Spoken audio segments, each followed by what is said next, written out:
the song literally, the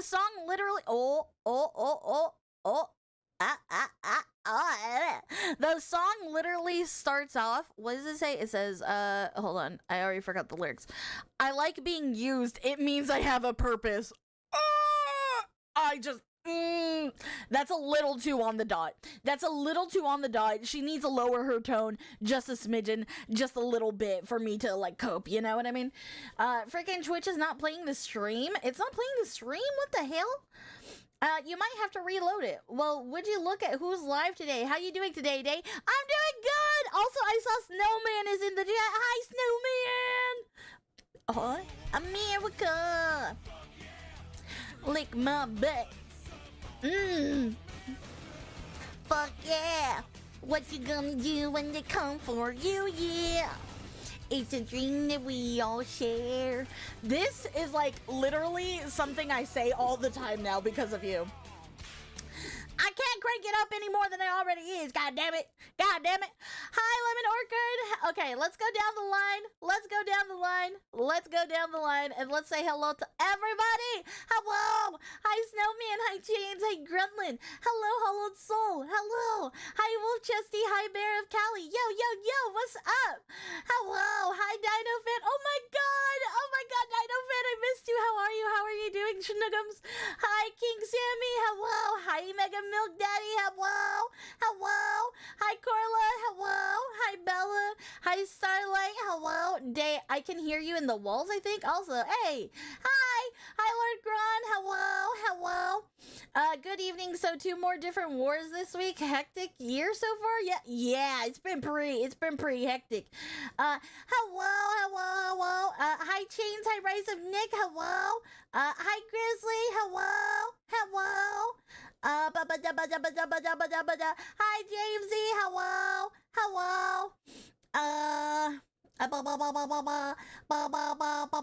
Hi Jamie, hello. Am I missing anyone? I think I got everybody. Sounds like you're having a great day. You know what? I am having a good day. Okay.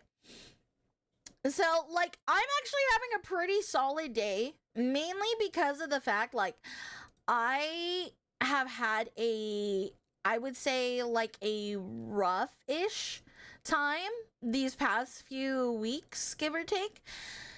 And today I felt a lot of pressure was off of me, finally. And I hung out with family yesterday, so I kind of really got to decompress. I've been really, like, focusing on hanging out with my friends and kind of dealing through things and everything like that. And you know what? I realized I have a lot of fucking shit to be thankful for. And I've lived a fucking crazy ass life, and you know what? I feel better. I feel a lot better. I feel good. I feel good today. Besides my ankle being twisted. But besides that, pretty fucking good. Now, it is to say, I know I probably shouldn't be this happy because, like, a war started. But, like, listen, I'm doing the best I can. You were able to decompress? Yes, I was very much able to decompress. Honestly, I've had a lot of personal things going on lately that was, like, really stressing me out. So, like, if these past few streams, I think these past few, like, maybe 5 to 6-ish streams have been really hectic, and I might have been a little bit more spaced out than usual. I don't know if you guys were able to tell or not. But I was able to tell just my energy, and I knew that basically I was just not in a good mental spot. To be honest, I was hitting a lot of roadblocks. And mentally I had to recover over some stupid shit. But you know what? I feel good today. I really, really feel good. I'm not reading that. Stay hydrated as you fight for your life, friend. Yeah. Hold on. Wait, what did Dino say? Dealing with food poisoning right now, but other than that, I'm good. Please get better. Oh my god, I knew I turned off something. Okay, I forgot to turn on Mix It Up. Sorry. I'll put that right now. Hi, Otaku. Hello. Hi, Sata. Hello. Also, hi, Magical Master. Taki! Thank you so much for resubscribing for 17 months. That's crazy.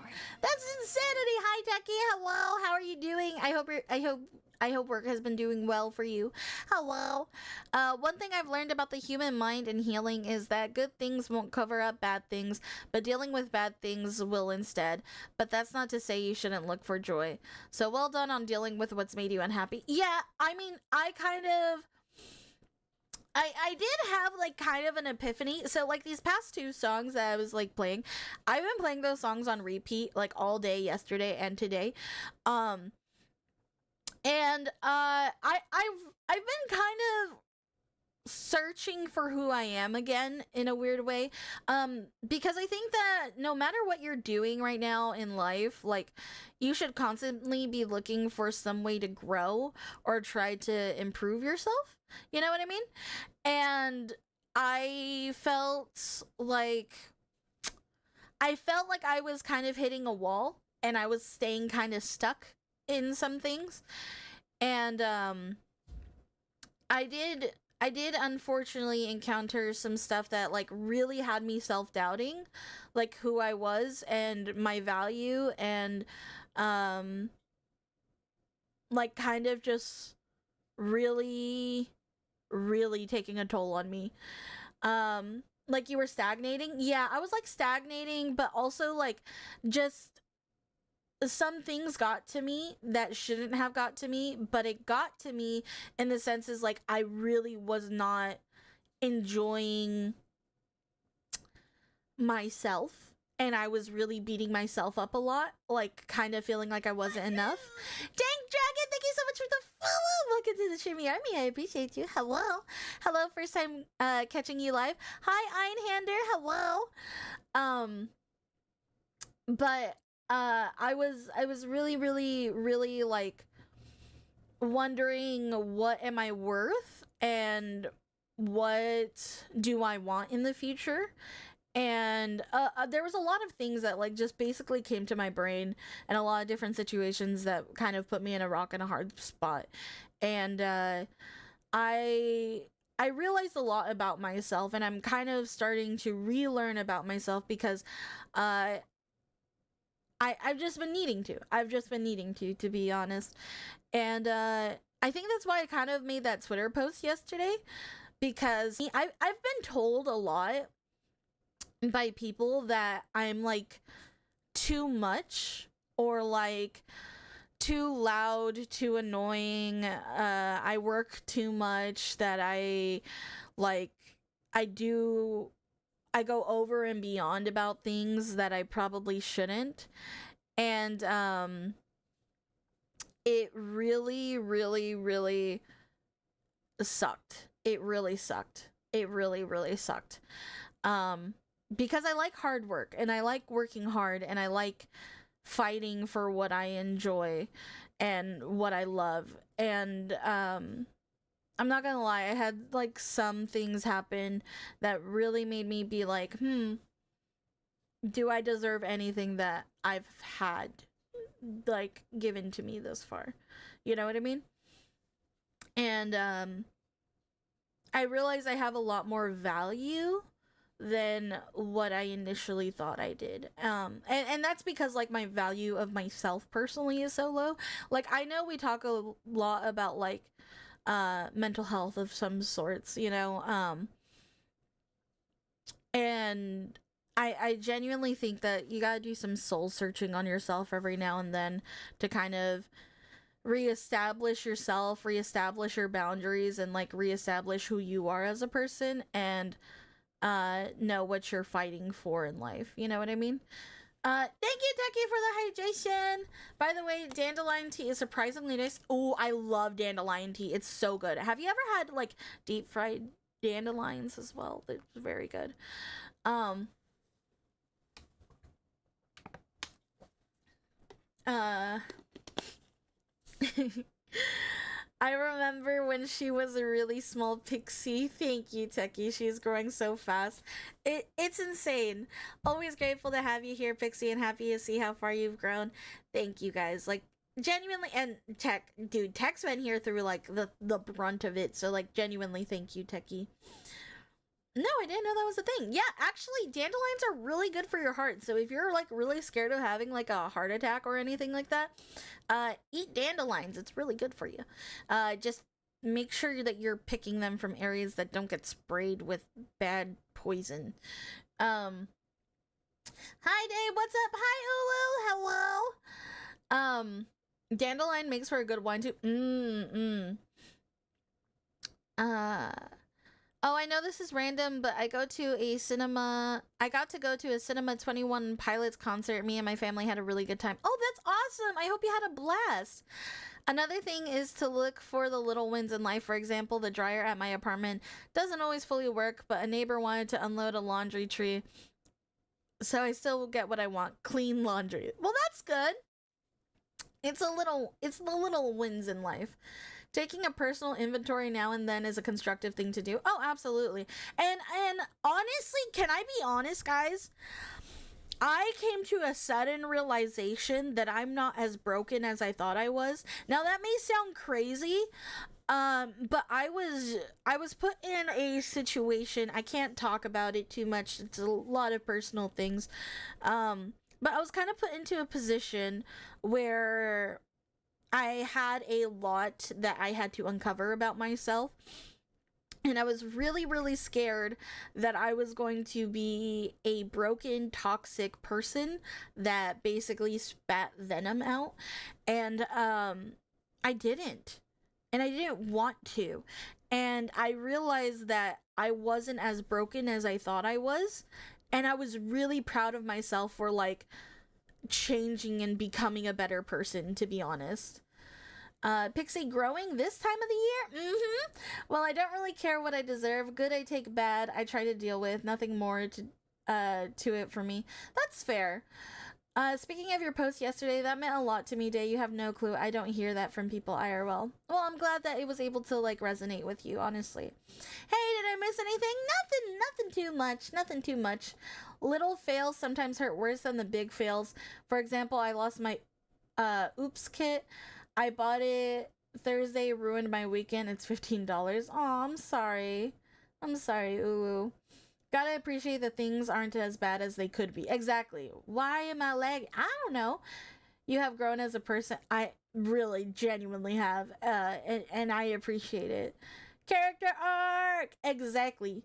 Dented, not broken. Exactly. Mentioning dandelions always reminds me of the meme with the rose dramatically going from the pH in the soil is too high. I'm going to die, while the dandelion is cracked out going like, fuck yeah, concrete! Dude, also dandelions remind me of Ice Age. Day character arc, let's go. Day, react to Gray Universe Sandbox or let's game it out when. Also, I am glad you're growing mentally. Thank you, Starlight. I don't know if I will be doing that. Did you put in the ideas and feedback on Discord? I need to go through that again when I'm in Arizona. So I will be catching up on a lot of the stuff that everybody's been sending there. But I have not been able to do it recently. Reese's Puffs. Eat 'em up. Must be the last one of the season. Yeah, must be the last one of the season. Dandelion. No, I love eating dandelions. It's like it's probably like my favorite flower to eat, to be honest.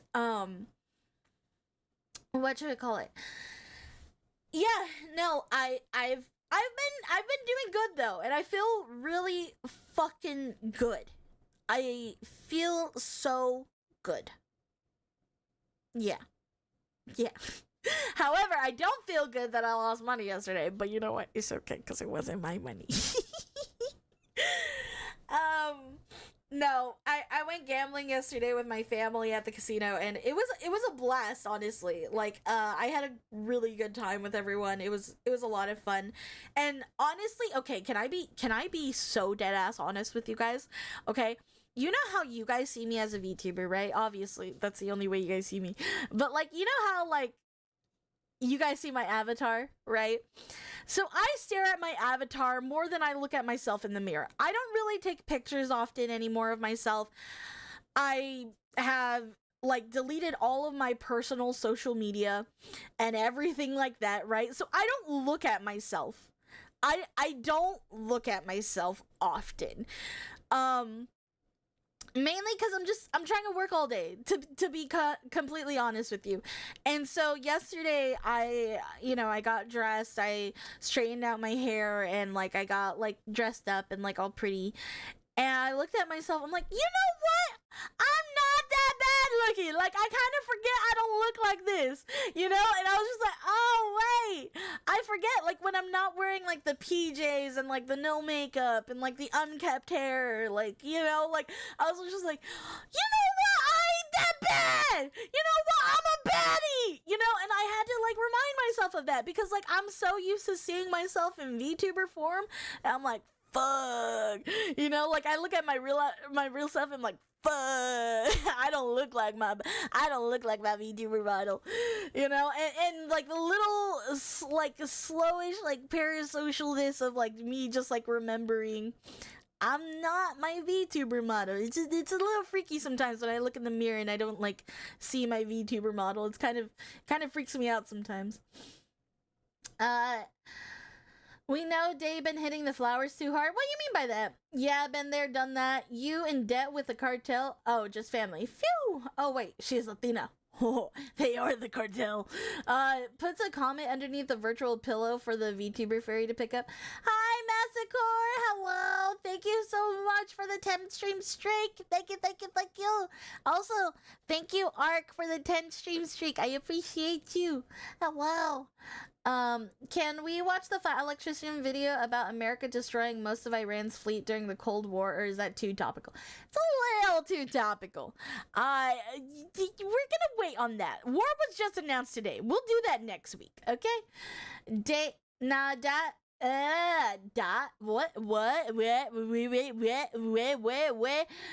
Nah, Day is stinky, fat, ugly man. True, and I'm partially balding. Hey, I'm actually a secret 6 out of 10 too. Relatable, right? Dude, that's what I'm saying. Like, I forget that I'm at least a 6.5 out of 10. I don't think I'm any higher than that, but I'm a solid 6.5 out of 10. And you know what? That's better than being right smack dab in the middle. I'm like a 6.5 to a 7. Is here or there, you know, like I'm in that range, you know. Gotta add the 0.5. Exactly, I gotta add the 0.5. Exactly. 6.5 is not bad. That's what I'm saying. That's what I'm saying. Hi, Otaku. Hello, welcome in. I'm a 3. Doubtful. Press X to doubt. Hey, Day, guess what? Reese's Puff, P to the U to the FF. Huh? Huh? You just want me to say that out loud?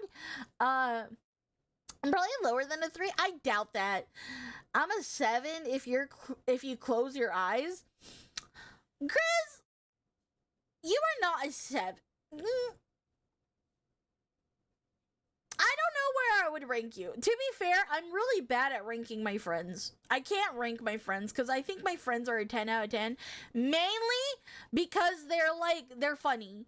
You know, like, funniness just makes somebody way more attractive. So, yeah. Nah, she is a negative... Really, Tech?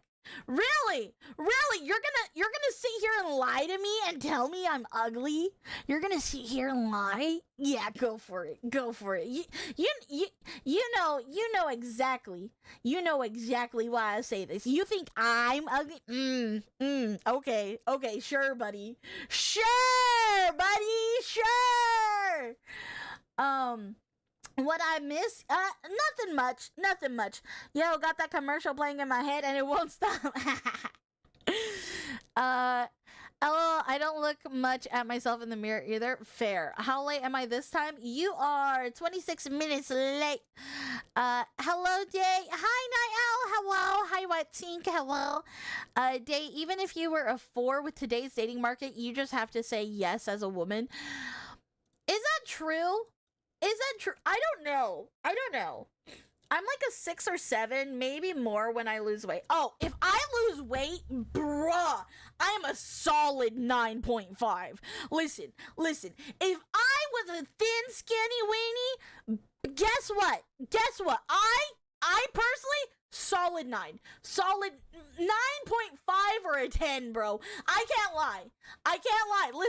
Listen, my face card ain't declined, especially when I'm snatched. Oh my god, dude. When I look back at pictures of myself when I was younger, I was like, damn, I should have kept up with my medication. Fuck, you know? Yes and no. Math day, I don't like math. Math is hard. 6 or 7 is a kind of high. Yeah, a 6 or 7 is kind of high, but it's not bad. I was ugly when I was younger.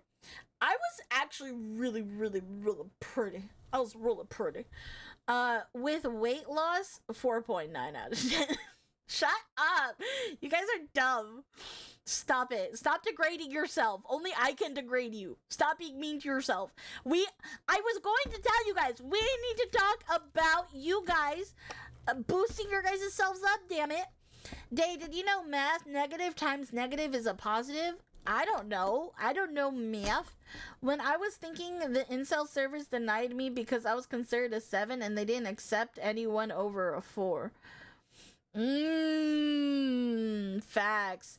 I mean, I seen my school photos and I went, damn, you nasty boy. No, stop. You're so mean to yourself. Stop it.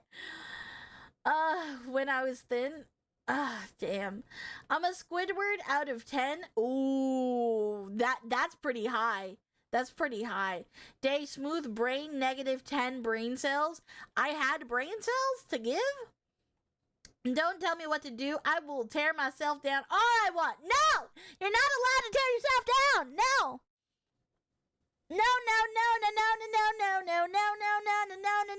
No. Also, I ran into like my ex's mom today. Not my last ex. What do we call him again? What do we call him? Tiny Tim. I ran into Tiny Tim's mom today. Dude, I was so happy to see her. She is honestly one of the sweetest ladies I have ever known in my life. She was like the one good mother-in-law I've ever had. But my heart breaks every time she asks me, "Are you married?" And I'm like, "No." "Do you have a boyfriend?" "No." And she's just like, oh, she's like, "But you're so beautiful." She's like, "I missed you." And I was like, oh my god, I missed you too. Damn, dude. Honestly, his family was way better than him. Makes me sad. Wait. Do you want to be married? Yeah, eventually one day when I find the right person. You shut your mouth. Those two numbers are triggering a generational trauma in me. 6, 7. Hello, hi, Sean. Hello. Bro, it was the opposite for me as a kid. Teenage girls were always calling me cute and I would run away, and when I became an adult, woman ignored me. Nah, good. Just playing Pokemon Fire Red, and happy late Pokemon Day. Happy late Pokemon Day! Biggie Bunny! Hugs for Dan. Thank you, Sean, for the videos, and thank you for the huggies. Dude, I need to subscribe to somebody that's playing Pokemon so that way I can get the Pokemon patch. Happy Pokemon Day! Dude, I wanted to play Pokemon today so badly. Hi, Deathberry, hello. I don't like to rate myself because my luck with women is trash and I don't like having an ego. That's fair. This hurts me on a spiritual level. Oh no. Hey Day, I write for a living and I recently used the line, "They're convinced they can fight nations and they aren't always wrong." Ooh, what do you think of that? I like that. Yeah, I like that. I grew a beard to make myself look less like a baby. I'm like a 4 out of 10 now, maybe. Hell yeah, we love facial hair here. Facial hair supremacy. Facial hair supremacy. I'm 5 out of 10 or below. It's not out of hate. I just don't like how I look. You boys need to get it together. Get it together. You need to love yourselves. She sounds like a very sweet woman. She was. She was so nice. So nice to me.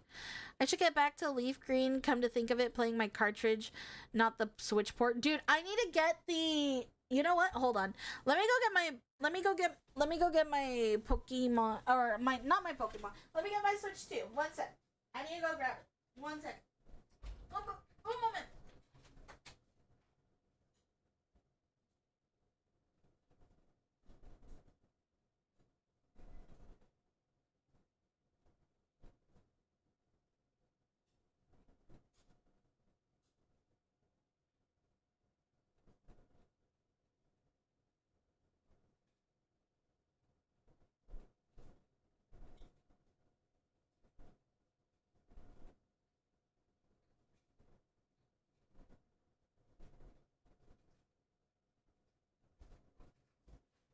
Okay, sorry. I had to walk away for a second. Sorry, I want to check. Hold on. I want to check and see how much Pokemon Red and all that is. Day is thinking. No, I'm not. Day always reminding me to shave. Stop shaving. Stop it. No thanks, Day. I am not much for gay orgy to get together with the guys. Why not? You could be added to the Yaoi fanfiction. Now I'm gonna do it to her face? Do what to my face? What are you trying to do to my face? If she was so nice to you, then why don't you just marry her, Date? Because she's just sweet. She was a sweetheart. I don't want to marry my ex-mother-in-law. That's so weird. I got the wizard beard. The wizard. Our biggest problem as men in general is we don't get attention from women, and when we do, more often than not, it's negative. Yeah, that's fair. I can't even say nothing. Okay, do I want leaf green? Hold on. I shouldn't have gambled yesterday.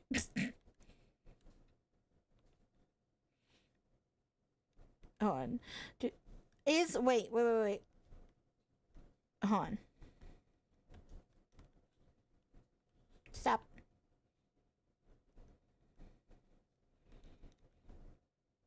You know what? Hold on.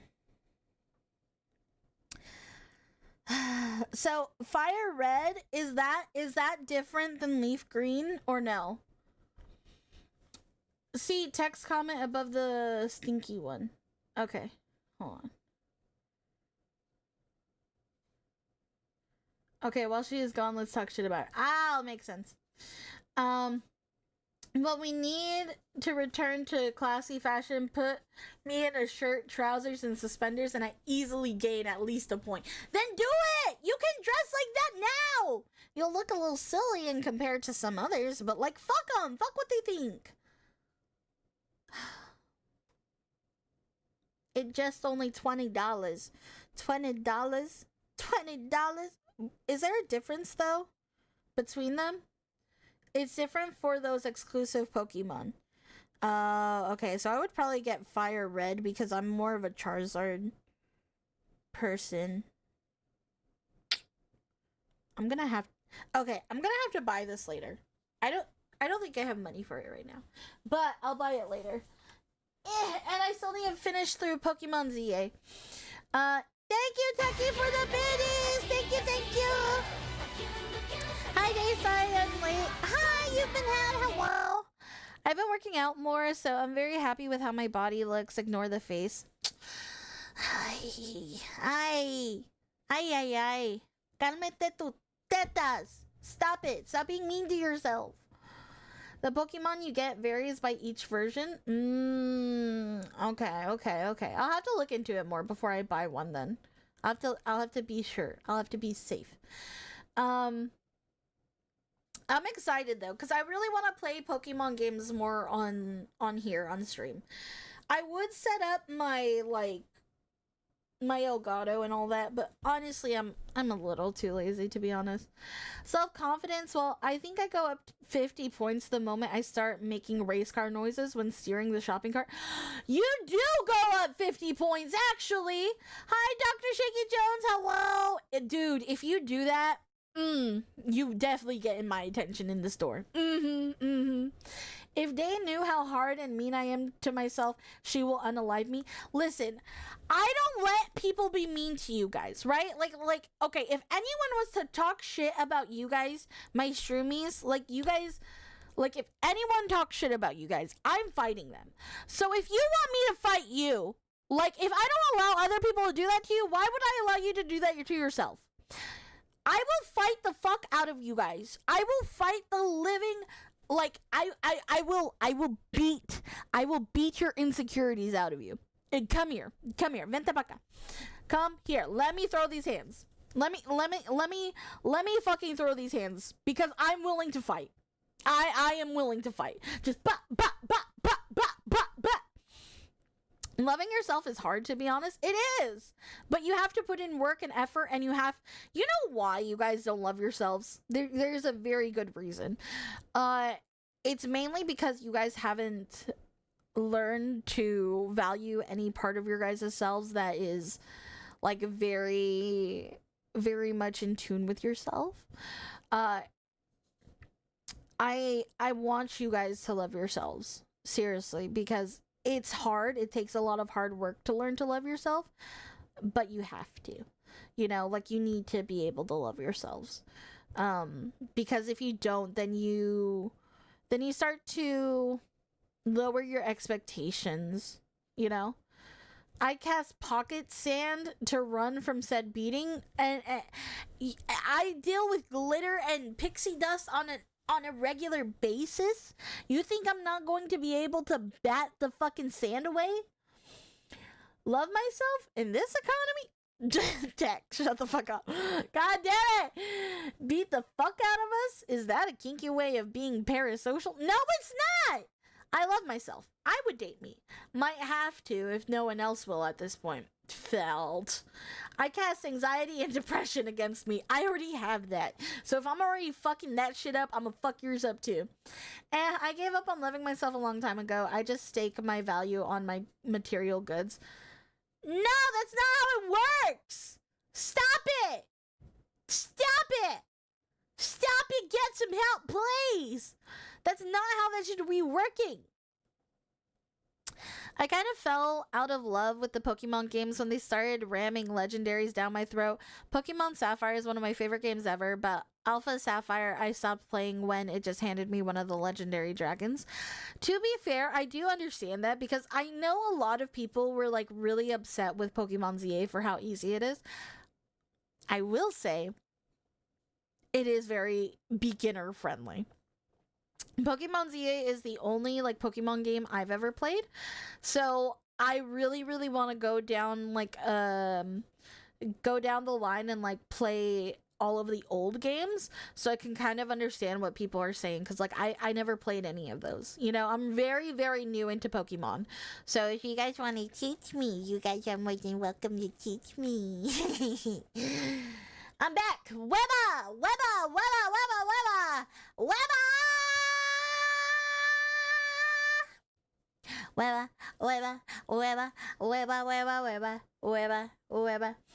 Too big cost for not much reward, just fueling collection addiction. Shh. As a guy, one of the best boosts we can give ourselves is learning about a new skill. Fair. ZA is way too easy. Fire Red and Leaf Green is what I grew up with. I can't wait to play it and see how bad I am at it, probably. You should love yourself now.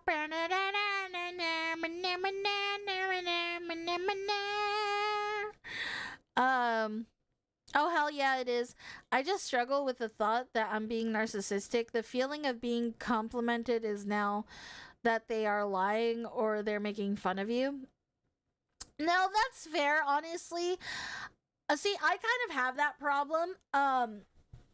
I used to be very scared that I was being narcissistic or not being humble anytime I would give myself a compliment. But I realized that a lot of people want you to degrade yourself and talk little of yourselves to make them feel better. And you know what? Something that I really, really have come to terms with. I am not going to belittle myself to make you feel comfortable. I'm not going to hate on myself to make you feel comfortable. If you feel insecure when you're around me, then honestly, that's kind of your fault. Like, that's nobody else's fault except your own. Because obviously, I don't look down on you. Like, yes, I'm doing my things and I'm having fun and I'm experiencing a lot and I'm pushing myself to be a better person. But that doesn't mean that I'm looking down on you. In fact, if you're in my circle, if you're in my area, if you're around me, I very much just cherish you as a person. I would never look down on people like that. Unless they deserve it and they say like some stupid shit, you know, and like they hate on me first, you know. But I'm not really here, like I'm not going to lower myself to make you feel better. That's not my job. You know, like I'm not here to make you feel good in that sense, you know. Like I don't want to shit on myself if that makes you feel more comfortable. And I think it's really shitty. I think people that want you to not be fully of who you are and say, oh, well, you doing this and you winning that and so, like that makes me feel insecure and makes me feel like I should be doing more, blah, blah, blah, blah, blah, blah, blah, blah, blah. Honestly, that's on you, buddy boy. Like, if you want it, you have to fight for it. You have to get up, you have to get off your ass, and you have to do something about it. And honestly, that's kind of why I'm like starting kind of like a weight loss journey, because I realize that I do that a lot for like my weight. I shit on myself a lot and like my insecurities and stuff like that. And I realize I talk a lot of shit, but like I don't ever act on it. I just talk a lot of shit because I feel insecure, you know? And I'm working on that. Few things worth doing are easy. Exactly. Thank you. My friend has been so mean ever since I started having fun VTubing. Yeah, no. Have fun VTubing. If people are hating on you, they are not meant to be your friends, to be honest. Like, yeah. Lord God, thank you so much for the 5 gifted subs. Thank you. Thank you so much, Lord Grand. Feel the love, chat. Thank you. I appreciate you so much. Thank you. I think that a lot of guys fall back on self-deprecating humor also. I know I do. I do that too, but today I feel good, so I'm not going to. But I typically do. I just stopped caring about my appearance. I mean, if that is what makes you happy, then go for it. My face is the problem. I'm happy with my body. I've been building muscle, and I'm like, hell yeah, I'm doing great. I do have a shit sleeper build. You can do it, day. Go Super Saiyan. 31st of March, can't wait. It's gonna Pride Manium? What's that? I'm confused. I used to be very pessimistic, and sometimes I don't know if I still am by definition, but I've been making an effort the past few years to be more positive. And that takes a lot. The fact that okay, look, if you are the type of person to be able to address your faults, like so many of you already do, if you are the type of person that like you can see your that means that you have the capability to change it. Now, it may be impossible and it may feel like, well, it's just a bad habit. Also, obviously, this doesn't apply to health things like diseases or chronic illnesses. Obviously, that you have to seek a professional for help for that. But the things that you can control and take advantage of, you should. And if you see that you have problems, work on those problems, because to be honest, you don't want to put any of that pressure on the people you love and care about. You know what I mean? Is that why you keep yelling at me when I'm part of myself? What do you mean? I'm not yelling at. Well, am I yelling at you? Maybe. I don't know. I'm a strong pessimist, and it's a struggle. Then other people belittling you makes it worse. What's up with my lag? Dude, I think my lag is just really bad today. The 31st is Transgender Day of Visibility, and as an individual of the trans, I have a holiday coming up. Oh, nice! I hope you have fun with that. I hope you have a blast. Make sure you eat a lot of cake. Then I lost the damn cartridge and the Game Boy it was in. Oh, wait. Let me read up Magical Masters because I saw you were writing a lot. The Ruby Sapphire games had an amazing puzzle where you had to learn Braille and read it to find out the answer to a puzzle. Bitch! Okay, first off, fuck that. It also had a huge map with a massive ocean, and you could go under the water and explore the seafloor. Ooh. Also, the Torchic line is an amazing series that started the unfortunate trend for so many firefighting types. They tried to recapture the magic of Blaziken and failed. Okay. Then I lost the damn cartridge and the Game Boy it was in. Damn. Yeah.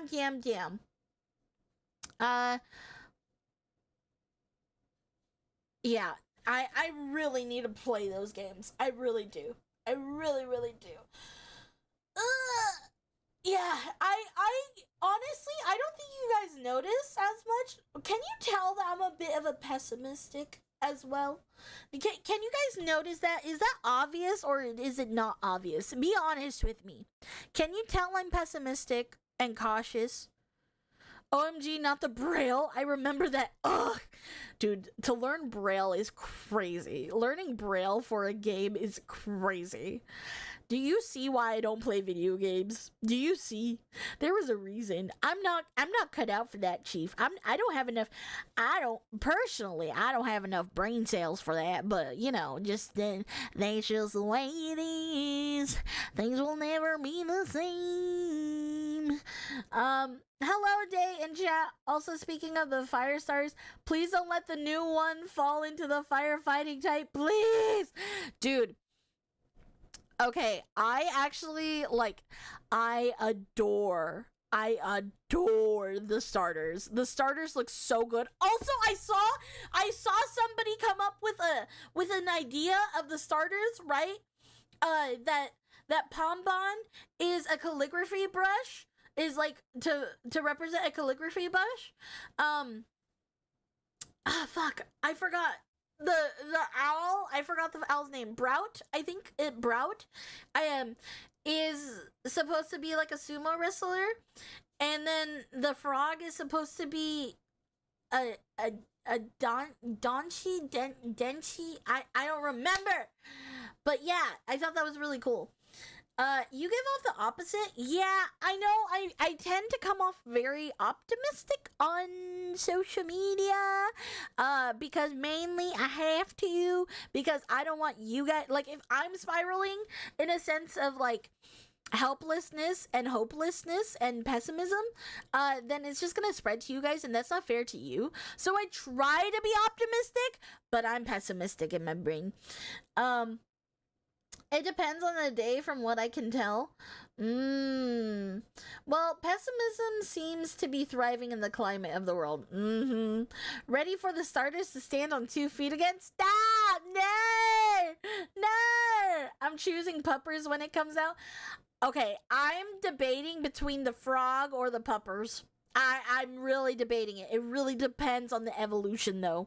Like, I cannot be with something that evolves ugly. I can't. I don't listen. I know people say, "Oh, you know, girls don't care." But nah, bitch. I care. I care about how cute it is. Not gonna lie. I think Nintendo made Pombon because of Toby Fox, since his persona is a white Pomeranian and he's composed music with Nintendo. Oh, maybe. Jokes on you, I'm always spiraling. Ha! Stop spiraling. Stop being a little toaster strudel. A toaster strudel.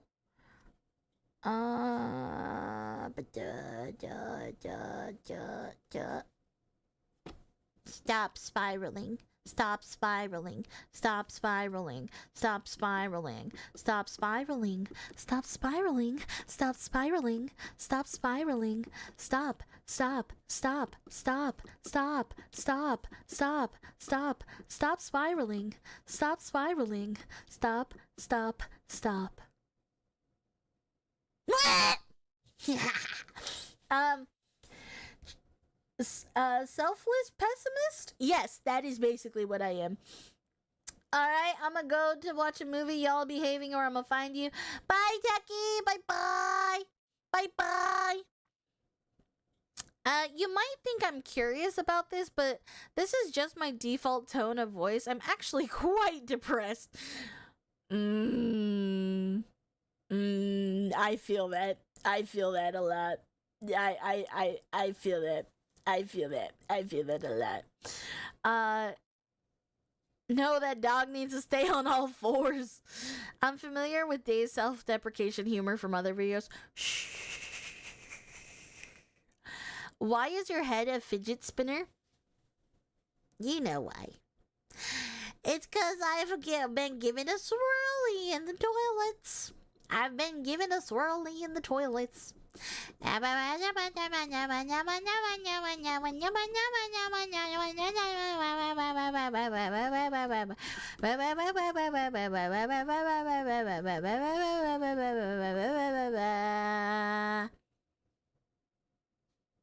Pokemon? Oh, I didn't know your hair was styled into long pigtails. Yeah, it's pigtails. Yeah. Hold on. Yeah. Yeah, it's pigtails. So, actually, I can show you guys up close. See, there's a... hold on. Let me go into not cursed form.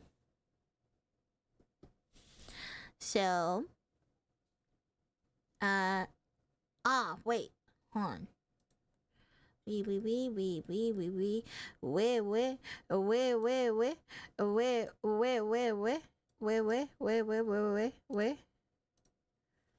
on. Control.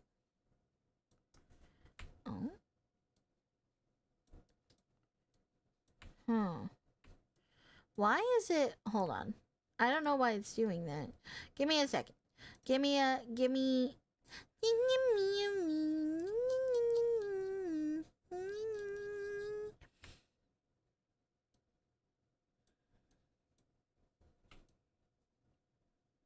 No.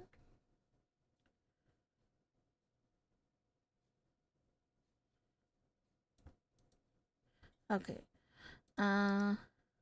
Hold on.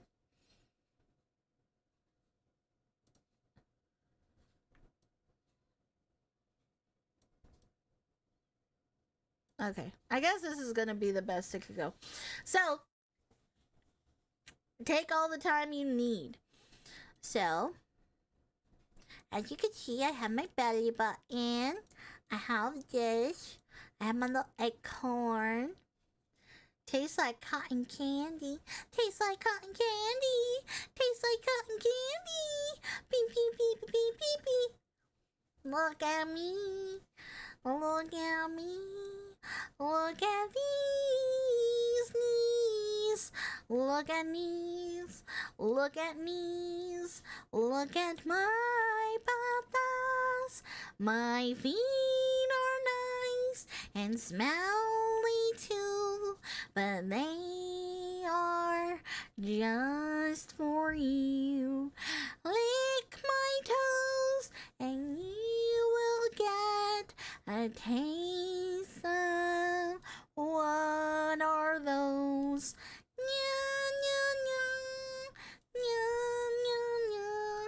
Thighs are squishy.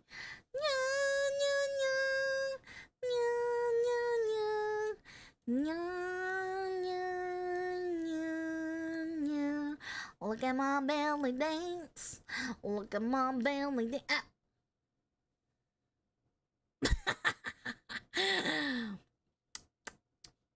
That's fucked up. That's fucked up. Nope, jar time. You didn't let me get to the best part. I was so close to going to the boobas. I was so close to going to the boobas. But the oh my god. Yeah. I want those ankle bracelets. No, you can't have them. I just turned back in. What the fuck is going on? Nothing. I wasn't gonna show them a zoomed in chesticle. I was so not doing that. Oh, Day, I have a bone to pick with you and the older Gen Z. Y'all ruined fidget spinners the first day of middle school. I had teacher bite our head off if we didn't have a doctor's note for him. Well, that's your fault. That's not mine.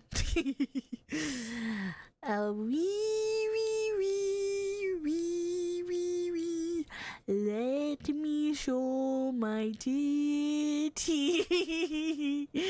We are not a LewTuber channel. We don't have the budget for that.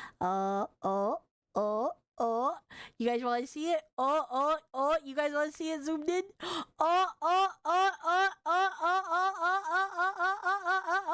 Y'all want to see this? Y'all ready for this? Ah!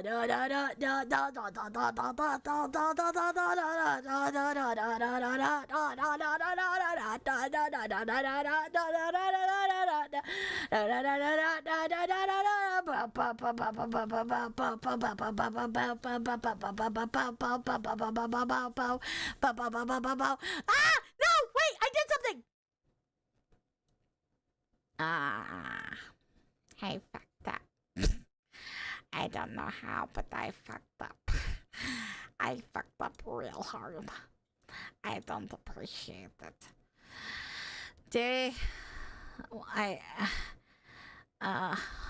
I think your motto needs to eat something. I understand that I'm getting fat, but good God, you look moments away from death with that waist.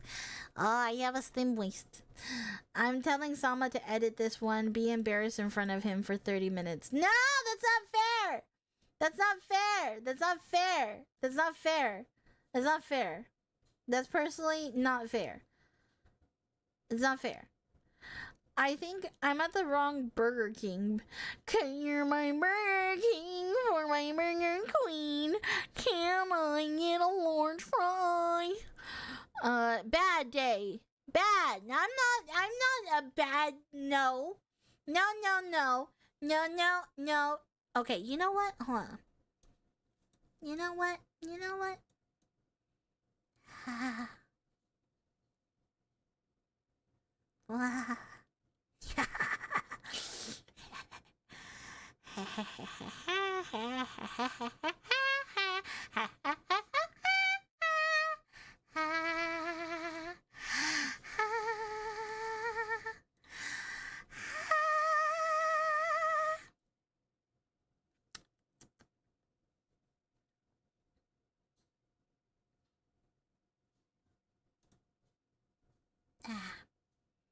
Pet. Thank you. Just wondering, Day, in an adventuring party, what would your role be? Probably a barbarian. Can I get a big squish hug, Day? Yeah, you can get a hug. I give you a hug. Yeah. Oh, I kind of broke it. Oh, my fingies are broken. There we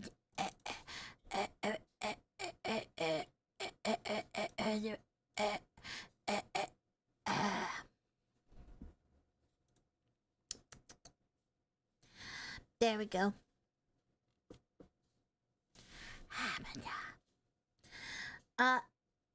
Thank you for the biddies. Thank you for the 100 biddies. That is certainly a pow. A what? You did this except the bed you ruined? I don't always ruin beds. Sometimes they're better that way. Feels as soft as every day. Thanks for the hug. Of course! Don't hug me, your breath smell.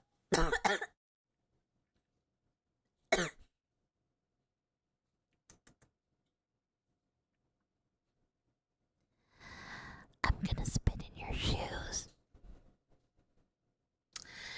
You get what you deserve. 1 hour mark. Okay, fine. We're gonna react, I guess. Fine. Oh no, Dan was possessed by Woody the Woodpecker.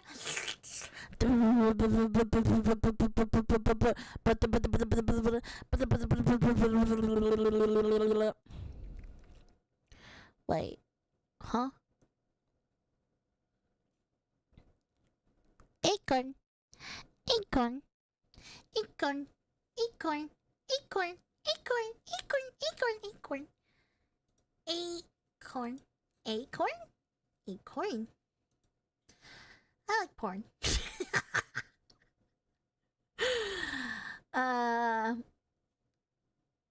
This TFE is a great one. I'm actually pretty excited for this one. Wait, do you even know which one we're doing? Oh, you know what? You probably do. If you looked at YouTube, you probably do. But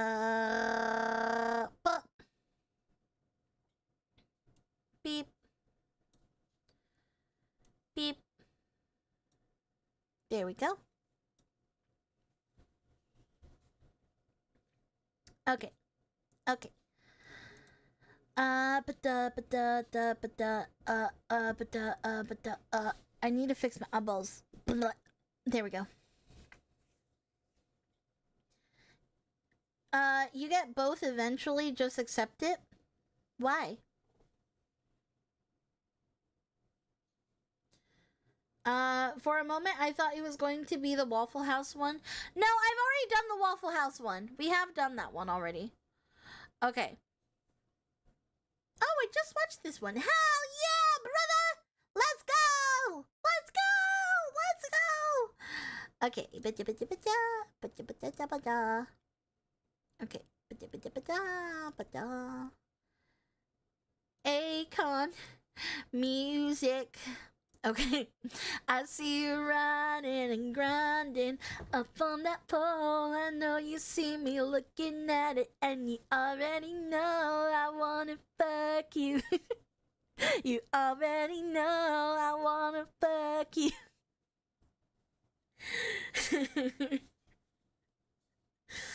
Okay. Anyways, let's get into today's video. We have officially hit the hour mark, so I guess technically we have to get to our plans of the day. Hello, everybody! Hello, YouTube! Hello, YouTube! Today we are going to be watching the most gangster dad of World War II, Paul Pappy Gunn. I'm so excited. I'm so excited. Hi, Story Sage Claymore. Hello. Oh, and whoever gave me the sub, thank you. Hello. All right. Let us continue. Calm your horn dog self. I'm not a horn dog yet. Anyways, let us get into today's video. I'm excited. You're excited. Let's do it. Let's do it. Let's do it.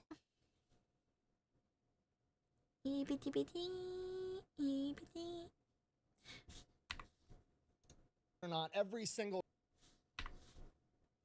whether they're willing to admit it or not, every single dad has thought about in his head the things that he would do to save his kids, and he also likes to think that somehow, if the situation required it, he would rise to the occasion and become a superhero to do so. Well, this is a story about a man that actually did that. Oh, wow. Today we're talking about Paul Irvin Gunn, aka Pappy. General Kinney, the man in charge of the entire United States Army Air Force after his time in service, after having hundreds of thousands of men serve underneath him, wrote a book about 2 of them. One of them is about Dick Bong, America's ace of aces, the greatest fighter pilot. He said Dick Bong.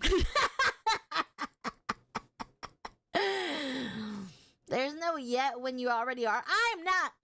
Oh, what you talking about? Hello, Day. Hello, Sheba. Hello. Saw that one coming. Am I that predictable?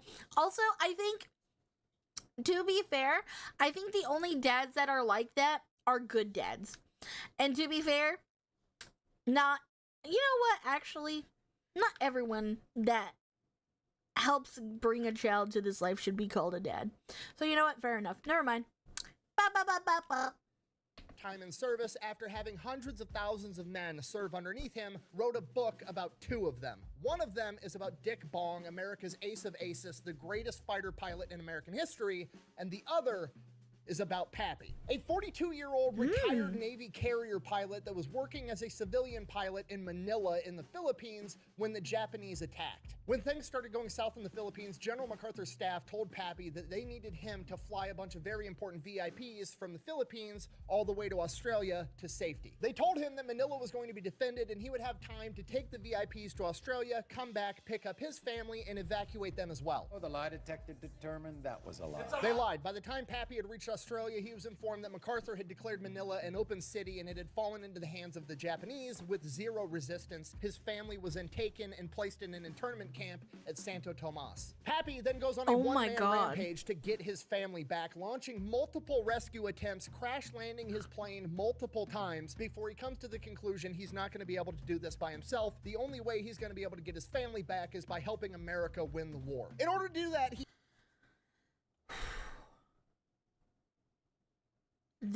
okay, sorry.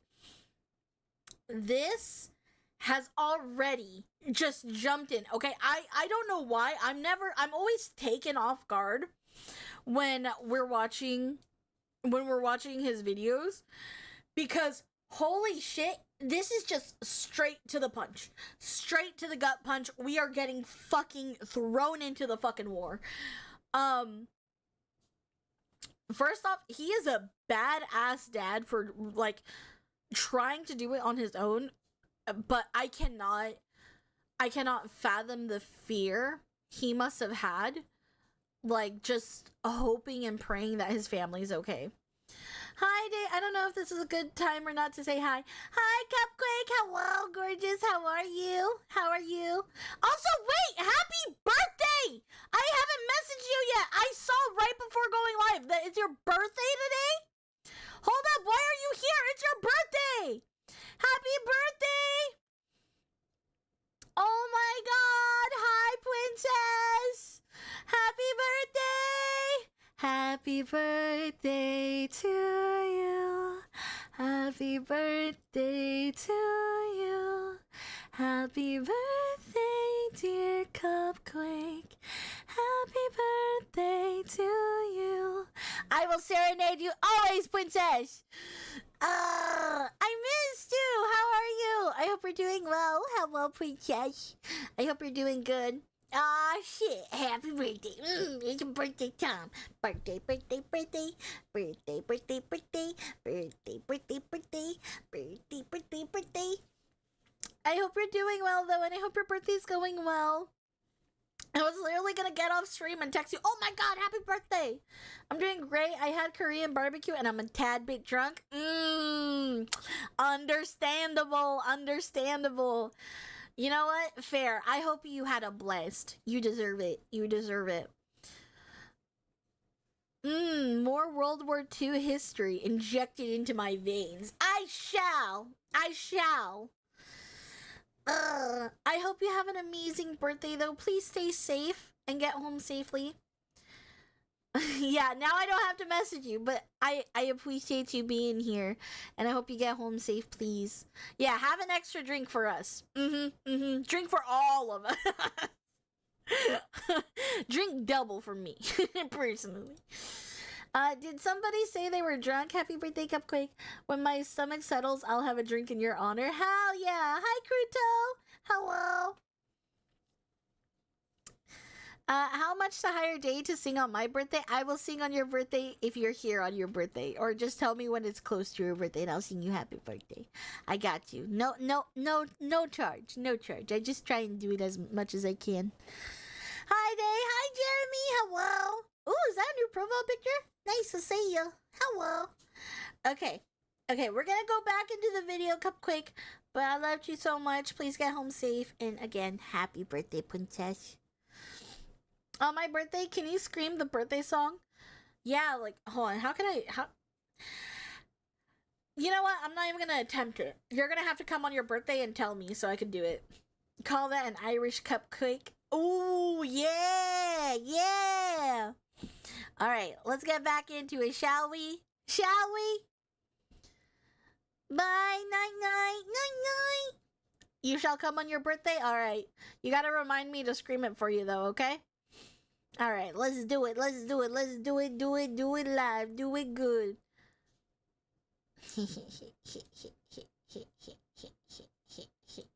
Get crunk. Multiple rescue attempts, crash landing his plane multiple times before he comes to the conclusion he's not going to be able to do this by himself. The only way he's going to be able to get his family back is by helping America win the war. In order to do that, he steals an entire fleet of B-25 medium bombers from the Danish government, takes them back to his base, heavily modifies them by sticking 850 caliber machine guns in the nose, a feat that engineers said was impossible, creating the first predecessor for the A-10 Warthog. He then proceeds to train a bunch of other pilots how to fly these things and takes them out on missions where they wreak havoc on enemy ground troops in the Pacific. And after they've killed so many enemy soldiers that they need reinforcements, and they're sending in a massive reinforcement convoy with supplies and an entire infantry division, Pappy heavily modifies the B-25s again to perfect a tactic known as skip bombing and utilizes them to destroy the entire reinforcement convoy before it ever reaches the coast, which directly leads to the liberation of the Philippines. General Kenny said that Pappy Gunn was more important to the war effort than any Japanese general ever could have been. So if this is true, how have you never heard of this guy? Yeah. It's because General Kenny also made it illegal for journalists to write stories about him at the time because they didn't want the Japanese finding out who this guy was and how much trouble he was causing, because then they would take it out on his family in the internment camp. But since that's no longer a concern, we can talk about it right after word from our sponsor. Delete Thank me. you. You're not my wife. Yeah, yeah. no, wife and kids unionized, so you're served. Great. You know, I'm gonna have to redo the camera angle because you have to hunch down because you're so much taller than my wife if you're replacing her, right? All right, you guys know the deal. Delete Me, online subscription model. You give them money every month. They turn around and make sure that data brokers on the internet aren't selling your personal information. What does this actually do in practice? It gets rid of your personal info, isn't just floating around the internet for anybody to be able to buy for a couple of bucks. Can't I know what you're thinking? Because I thought the same thing. I don't want to give Delete Me all my personal information either. I'm trying to get my personal information off the internet. Why would I give it to an internet company? You don't really have to give them your personal information. It's honestly kind of creepy. I gave them my name and my email address, and that was it. They came back to me a couple days later and was like, is this your address or one of your previous addresses? It was. Is this your mom's full name? Uh-huh. Oh, is that that's your dad's scary. full name? Uh-huh. Are you related to this person? Did you go to this high school? They knew everything about me and knew exactly who I was just by me giving them my name and my email. Oh All my I had God. to do was answer a couple of yes or no questions as to whether or not that was in fact me, which it was, at which point they're like, cool, go ahead, pay for our subscription service. We'll go to all the data brokers where we found this information and force them to delete it. And as long as you keep being a paying member, they will continue to monitor all these data brokers for your personal information, and if these data brokers do acquire it again, they will force them to delete it again. In my opinion, it's definitely worth it. I've been using them since before they were paying me to talk about them, and I'm gonna keep using them after they quit paying me to talk about them. If you want to give it a try, I'll have a link and a discount code down below. Let's get back to the video. Let's go. Our story begins October 18th, 1899 in Quitman, Arkansas, when a young Paul Irvin Gunn is born. He is one of 9 kids. He has 5 older sisters, and he is the oldest son. At the age of 7, his dad passes away. His 5 older sisters have already married and moved out of the house, and he is at this point the oldest child. He is now the man of the house at 7 years old. From this point on, he becomes a workaholic for the rest of his life. If he's not helping his mom on the farm, he's going out, he's shining shoes in town, and then eventually he gets a job working for a mechanic in town, working on cars, where he becomes a brilliant mechanic at a very young age. Hi, my name is Giuseppe, and I'm a 9-year-old car enthusiast. So brilliant that by the time he's a teenager, he's actually able to take a bunch of old wrecked cars in the salvage yard behind the mechanic shop and cobble them together to make a car that he can drive for himself. And not only does this car drive, it's the fastest car anybody's ever seen. He loves it. He loves working on cars. He likes going fast. He wants to be a racer. I'm convinced if he was around today, this man would have been put on a government list. Because to be that crafty, oh, dude, he is impressive. Like, sincerely impressive. Oh, wait, there's an ad break. Oh, no, why didn't anyone tell me? Why didn't you sick fucks tell me there was an ad break? You know what you're supposed to do. You know I'm supposed to stop it. You didn't inform me. ¿Por qué?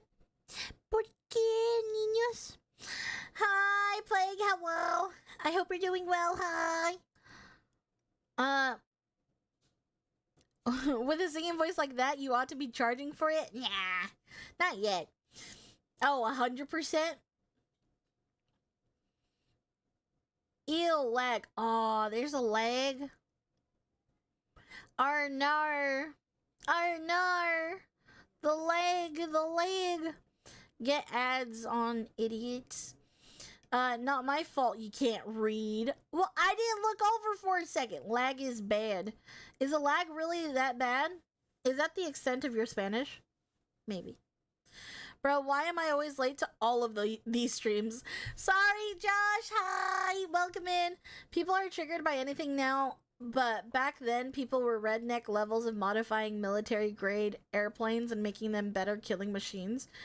Yeah, no, seriously, this is some true redneck ass type shit, to be honest. Choppy as heck, not gonna lie. Damn. I'm sorry, guys. It's a periodic stutter. It's fine at the moment. Okay. Sorry. Again, streams won't be like this always. It's just I'm in California, so you know, the Wi-Fi and the connections are a little bit strange around here. But I will be back in Arizona like maybe next week. So don't worry, I'll be back home soon. YouTube is good for now. Wow, no lag on the YouTube end from what I've seen. Cool. Seems to be smooth now at least. Okay, cool. Alright, alrighty. Cali Wi-Fi better than where I live. Yeah, well, to be fair, the Cali Wi-Fi here is better than the one in Arizona, but the one in Arizona, I had to get Starlink, and Starlink is better than both. So, Day, your problem is that you're in California. Listen here, little shit, okay? I like California, okay? I just don't like the people that run it. Don't disrespect my state, okay? This is where I was born and raised. You ungrateful little shit. STD, gotta catch 'em all. Thank you so much for the follow. Don't give me chlamydia though. I'd rather not burn while I piss. Thank you very much. Hello. You're in California. Stop apologizing. You guys aren't apologizing though when you guys are eating fruits and veggies that come from the state, come from California. Huh. Fucking ungrateful piece of shit. Commies don't get respect. Fuck out of here.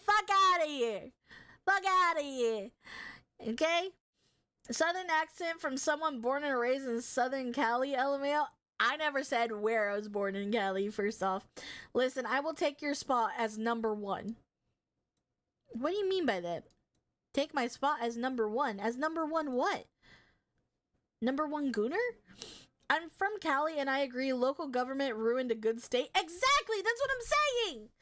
California is beautiful, that's it. The government sucks, the big cities are bad, the laws are bad, and the food is bad, and it has Hollywood. First off, the food is not bad. It depends on where you're at. Second off, the government does suck. I agree with that. California is beautiful, and it also very much depends where you're at. Stupid bitch. Okay. No, I'm number one gooner. Okay, fair. We Southern people don't appreciate those up California ways. Day, you were born in California. Shouldn't you have a Valley Girl accent complete with a vocal fry? I could easily do a Valley Girl accent. Hold on. How do I? Hold on. I'll read the next one, the next comment in it. Hi, Effie. Hello. The numbers don't lie. I'm number one across the board.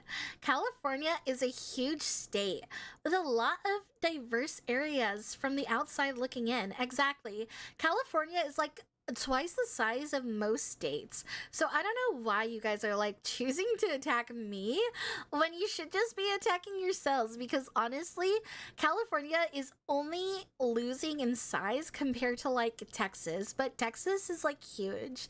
So like shut up, okay? Like leave me alone. California's consumes soy though. Okay, and your point? Oh, it's beautiful country over there. Shame about the people.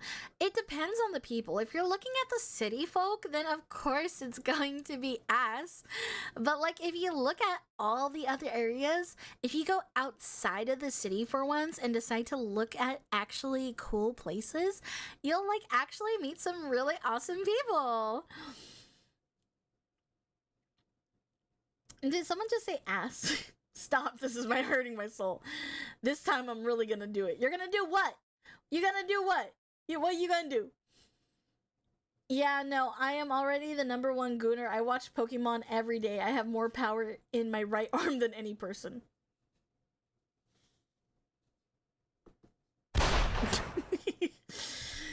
Horn dog, sit down. I don't believe there's an Ohio. You can't convince me otherwise. I hate that accent. Ah, not the Valley Girl voice. Where's my holy water? I'm sorry. I can't take you seriously with that voice. It's like totally not for you to like take me serious. But like, thank you. If you want me to go really annoying with it, I could go even more annoying. Hold on. Please don't do the accent again. Please don't do the accent again. Oh, no, I can't do it. I can't do it right now. I don't know. Look, as long as I can play games and drink gamer subs, I'm happy wherever I'm at. Chat, what have you done? Bad Yogi Bear. Especially if I saw Garchomp. Now, whenever I saw Garchomp, I would be up all night. You're concerning. Ah, it burns! I caught a low punny, Batman. I caught a low punny. No! Day, the accent makes me want to start a bolter. Well, you can't suck on it. Because that's unsanitary. So. I don't want cooties. Anyways, let's get back into the video. I'm a 9-year-old car enthusiast. So brilliant that by the time he's a teenager, he's actually able to take a bunch of old wrecked cars in the salvage yard behind the mechanic shop and cobble them together to make a car that he can drive for himself. And not only does this car drive, it's the fastest car anybody's ever seen. He loves it. He loves working on cars. He likes going fast. He wants to be a race car driver. And then one day he sees a plane, which goes even faster than a race car. So he decides he wants to be a pilot. And the best place to do that is in the United States Navy. But he can't leave his mom. Mom needs him to help make money so that she can keep the house and the family afloat, so he can't leave her high and dry unless he can figure out a way to make a shit ton of money and leave it with mom. Then he could go off and achieve his dream. The only problem with that is the only honest legal way to make money is to work at the mill in town, and that only pays 75 cents a day. That's gonna take him years to save up enough money. That's not gonna work, so he decides to do it the illegal, dishonest way. He's 16 years old, he can drive his ass off, and he's got the fastest car in town, so he becomes a bootlegger for the mafia running alcohol during Prohibition. What the fuck? Let y'all keep. That's my baby. He gets paid $30 for a single run. He's making $30 in a night when most other grown men are making 75 cents a day. He winds up saving up hundreds and hundreds of dollars for his mom. After he's finally saved up what he thinks is gonna be enough money, he's gonna go out on one last mission. He's gonna go out on one last run, and on that run, the police set up a trap and they catch him on a bridge. He gets arrested. This is going on during World War I. The draft is in place, at which point he's taken to court and he is given the options: go to the military or go to jail. And he's like, well, this is perfect. I was planning on going to the military anyways. So he goes. You plan. It worked. Every step of the way. Ships off for base. There was no downside to his plan. There was literally he got forced to go to the military, which is what he wanted. He finessed the system. The dad lore goes hard. Dude, dad lore is crazy. You know, because like, okay, I think of like girl lore, like mom lore, right? Mom lore is like relationships and, you know, internal struggles and shit like that. And then dad lore is just like, I was somebody that was shipping out the alcohol when it was banned, when it was outlawed.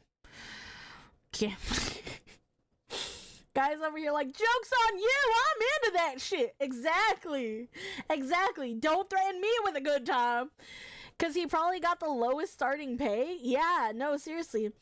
Hey, Day, just popping in to say hello. Currently playing Dungeons and Dragons. Oh, have fun with that. Thank you. Hi, saying good night. Hello. I hope you're having a fun time. Was that Jesse Pinkman? Who?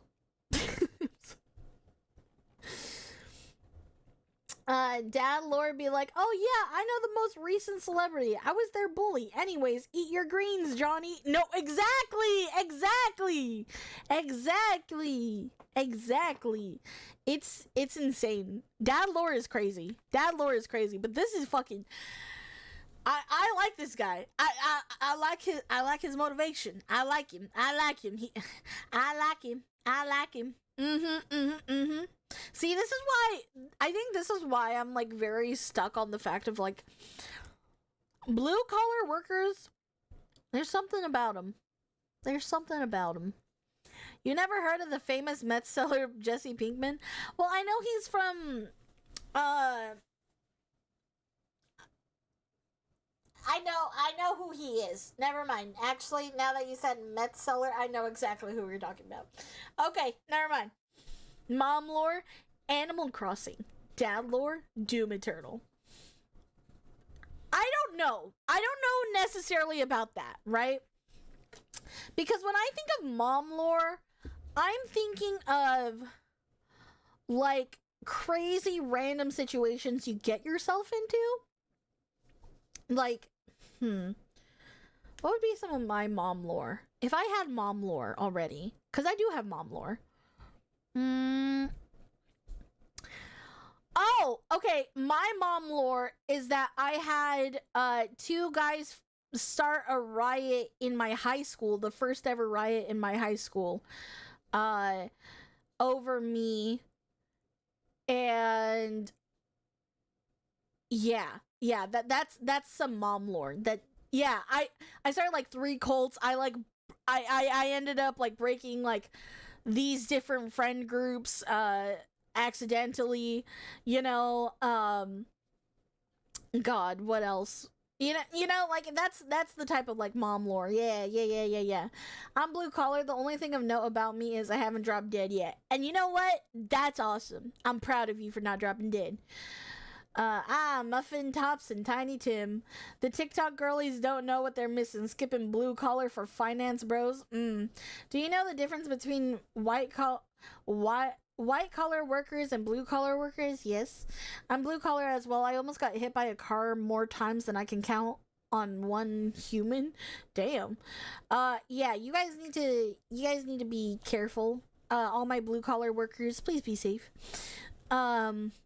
You never heard of the Okay, I read that.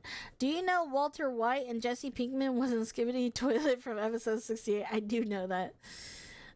Sure you can. Every time you TPK or a player cries, that's a win. Dash a win. Alright, let's continue. Go to the military or go to jail, and he's like, well, this is perfect. I was planning on going to the military anyways. So he goes. This is your plan. And it worked. Every step of the way. Ships off for basic training to the Navy, does great, everything's going awesome, and then it dawns on him, you have to be an officer to be a pilot. He's enlisted. There's no way they're going to let some guy who's here to avoid jail go off and become an officer, so his dreams of becoming a pilot aren't looking that great, at which point he decides he's going to be the next closest thing he can be just to be near the planes and to do something he enjoys. He's going to become an aviation mechanic. And that's what he does for the next 6 years. He's an aviation mechanic, and he is ungodly good at it. Like, the dude is just naturally talented, mechanically inclined. He can look at something and just know how it works. And while he's doing that, he's sending a bunch of his money back home, and the only money he's spending on himself is he's going out on his own personal time and paying civilian pilots to train him how to fly planes. During this period of time, he also meets his wife Clara, and they end up getting married. And at some point along the line, Pappy is like, you know what? You look more like a Polly to me. He literally names his wife after himself, which is the second pilot I've covered on this channel that just randomly renames their wives. I don't. You look more like a Polly to me. What does that even mean? You could rename your wives? You could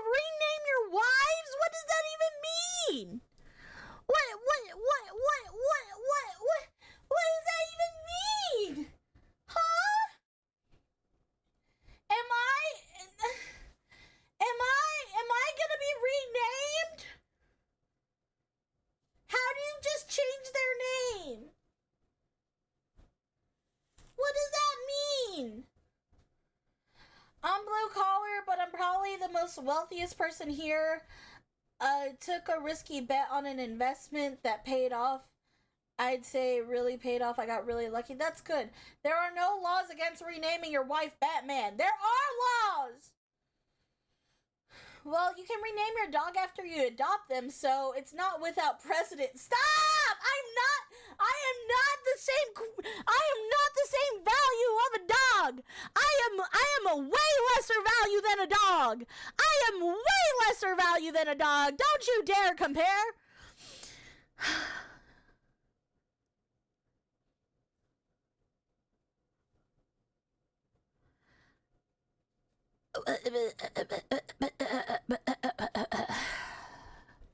As in her last name? No, her first name. I am, humble brag, I am probably the wealthiest person here. Oh, this is crazy. Dogs are worth the world? Exactly. Day, you know, you look more like a Luna to me. No, that is my alter ego. You can't know about Luna. It's about consent, Day. Is it? Is it?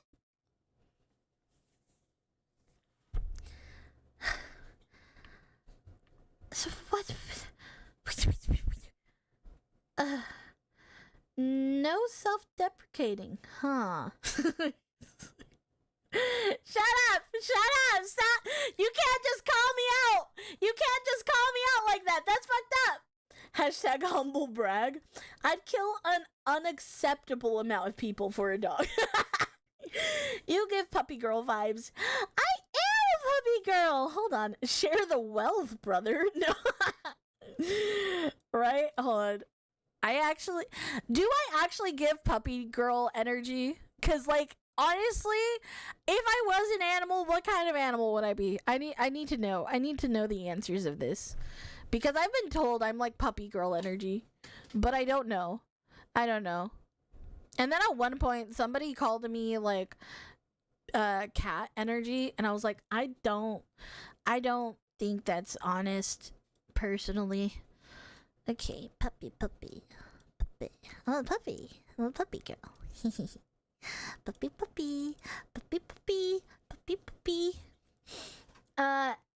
You look more like a Klaus. I'm not Klaus, but I'm honored.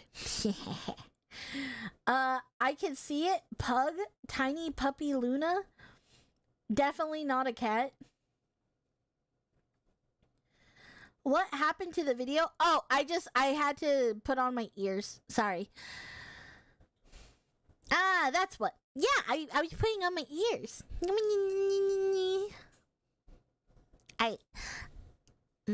Nope, I'm not admitting that onto the internet. Actually, I will not be doing that. You're a cute golden retriever. Woof. Woof, woof, woof. Ow, ow, ow, ow, ow, ow. I would say you give puppy girl, you're very hyper and loyal to your audience. True. Giving Pomeranian vibes. Bitch. I don't think I give Pomeranian vibes. Pomeranians are way too fancy for me. Yeah, no, you're way too hyper for a cat. You're a puppy. Probably a small terrier. You know what? I could fuck with that, actually. I could fuck with being a terrier. I could be a terrier. Yeah. Having money is a side job, really. I'm spending hours just on bookkeeping, and with a bad month, I could lose $3 million.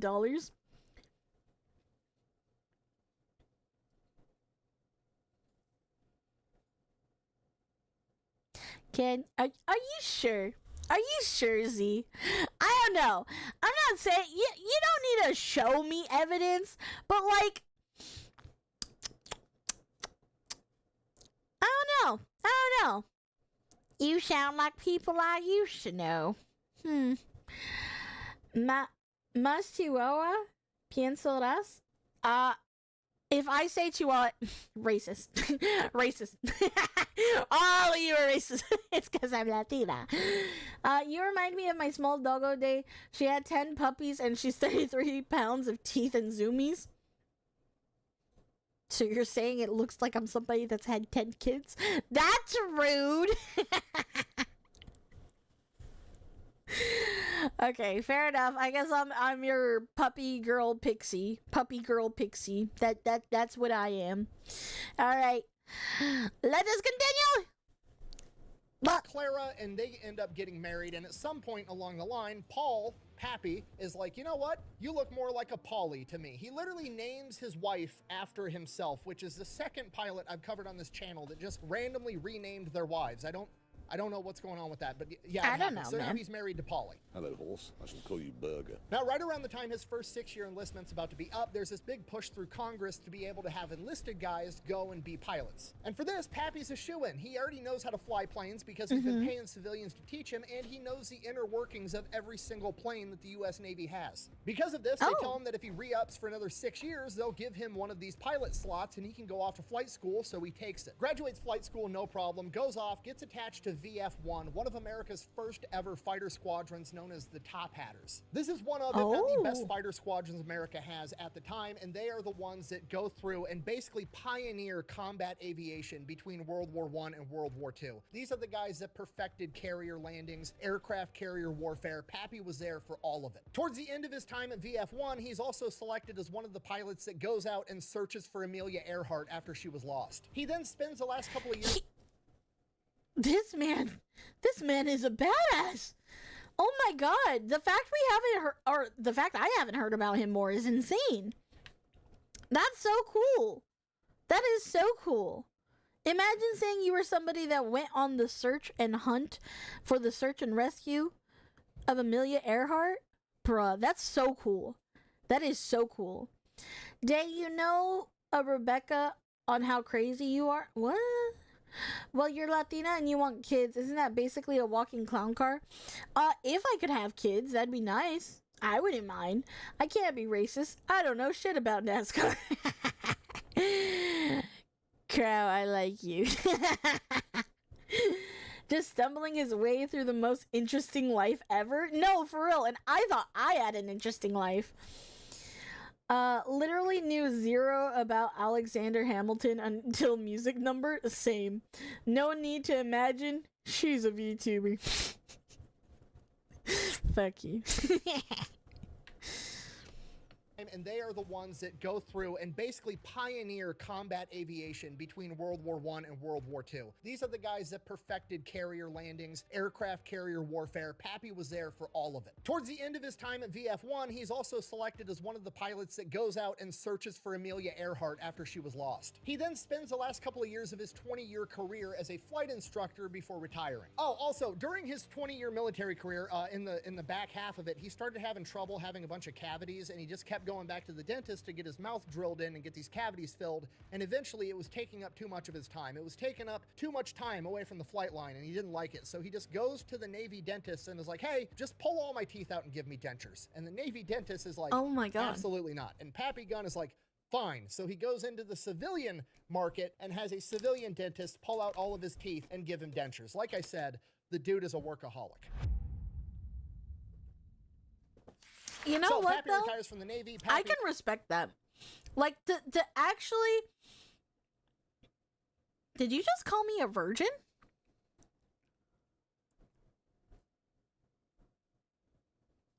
Sorry, I didn't mean to cut off right there. I side-eyed for a second and I saw virgin. You calling me a virgin, chump?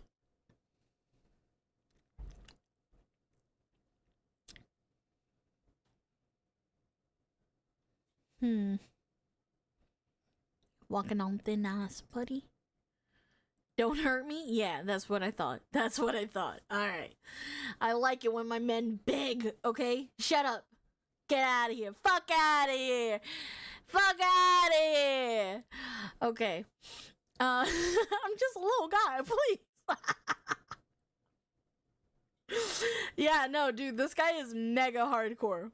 This guy is super, super, super hardcore. I aspire to be that much of a workaholic. I'm gonna be honest. Are you? If you have to ask that question, I wonder if you have ever touched a woman. Not that there's anything wrong with it. There's nothing wrong with being a virgin. Hold on. If you're a virgin, listen, I can only give props and praise to you. But yeah. I'm sorry, who called Day a virgin? Exactly. Hi Day, I can't stay but wanted to drop in for a sec. I hope you're having an epic night. Thank you! Thank you, Andy! Hello! Thank you, I hope you have a great night. Damn, you just banned our like billionaire person. What the hell? What the hell, Grizz? What's wrong with being a virgin? I wish I had remained a virgin until I found my trad wife. No. 100%. If you are a virgin, stay a virgin. Don't give it up. Don't give it up until you meet your love of your life. I wish I had stayed a virgin, but I think it's very clear that I'm not. I hope Day gets to experience kids one day. They're a delight. I hope so too. That would be nice. And I also get a little scared that people are gonna think I'm a virgin, because then they're gonna like fantasize about me and be like, oh, I would like to pop her cherry. Sorry, that's been gone for a while. I love kids. I proudly own the title of best uncle ever. Hell yeah. Same. I wish I had been smarter and kept my V card. LOL. Yeah, I wish I was smarter too. I wish I didn't give it up to who I gave it up to. But 'tis the way of the world. Huh. Hi, Z. Welcome back. He literally banned Andrew Tate. That's legendary. Z, are you actually Andrew Tate? Is that who you've been all along? I'm a virgin, so I'm cooked. That doesn't mean you're cooked. Just save it until you find your wife. Bro, ain't no way virgins still exist into adulthood. No, it does. I've actually met quite a few. Wait, did I just cancel? Hold on. Did I just cancel a timeout? If I did put me back on, I had more time. Oh my god. I waited until I found my true love before I had kids. Yeah, I also plan on waiting until I get married. Been so long for me. I feel like I got my V card back, and yes, I regret my first time. Yeah. Oh, I did that, but alright. Puts him back in timeout. Alright, let's go back. Let's go back into it.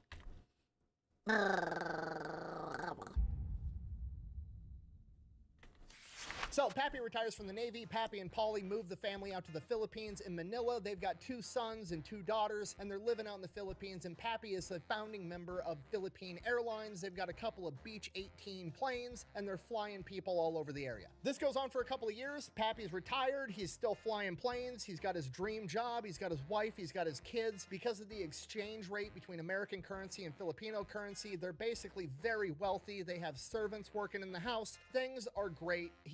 He's retired. He's done. He's achieved everything. He's successful. And then World War II starts. America's not involved yet, but Pappy can see the writing on the wall. There's only so many airstrips in the Philippines, and Pappy's airline, Philippine Airlines, shares the same airstrips as the United States Air Force, and he can see that the United States Air Force is building up more planes and more troops and bringing in more supplies. They're getting ready for something, and Pappy knows that because he spent 20 years in the Navy. So he goes to his wife Polly and is like, hey, you and the kids need to go back to America. You need to go to Florida. If something happens here, we're not going to be able to hold up. Like, yeah, they're building up troops, but it's not going to be enough if the Japanese decide to attack.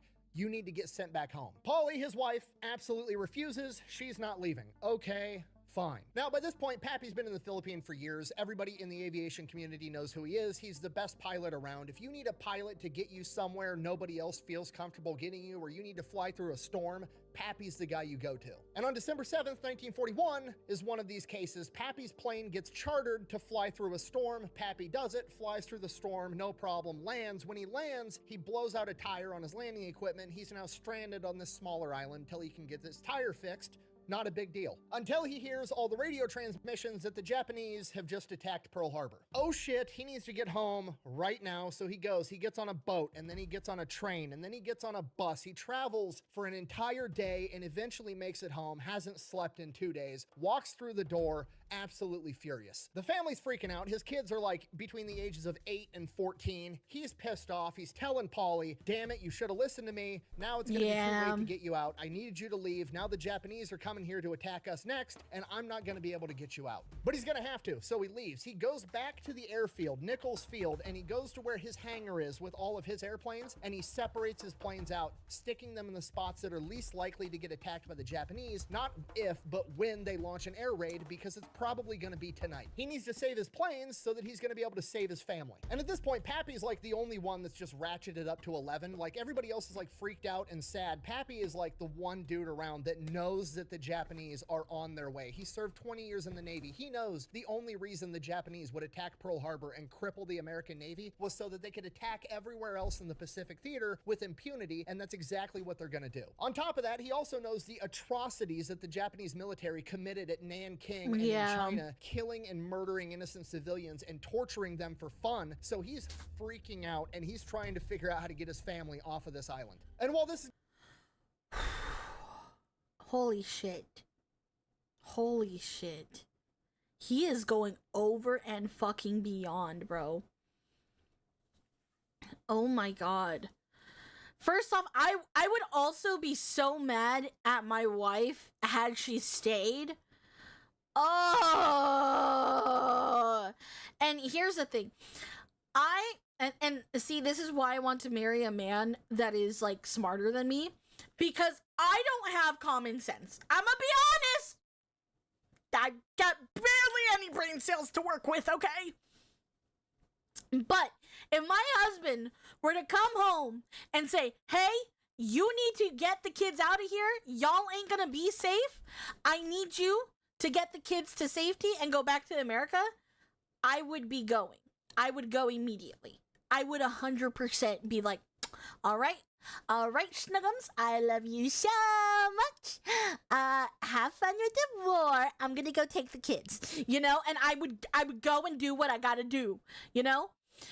Grizz, stop banning everybody. Get them back in here. God damn it, Grizz. You are abusing your power, damn it. I don't care if they ask for it. God damn it, make them earn that shit. You're just giving in. I didn't know you just gave in to demands. I didn't know you were that much of a bottom. Play smarter, not harder. Exactly. Knowing your own limitations is a valid kind of wisdom. We know, Day. How's your ankle doing? It's okay. They requested it. So you just give in to requests now. I didn't know you were that type of person, Grizz. Personally, I thought you had to make them work for it. Grizz. Personally, I thought that's what was happening. I don't have any brain cells to begin with. I forgive you. You are a woman. I know my place. I request $500. I request a lifetime supply of cotton candy. Listen, when my bottoms request punishment, how can I tell them no?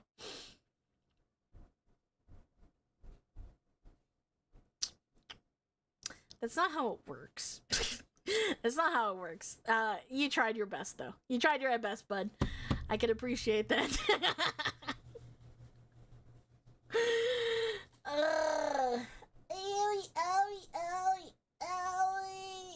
I request compliments and chicken tendies. Give me the chicken tendies.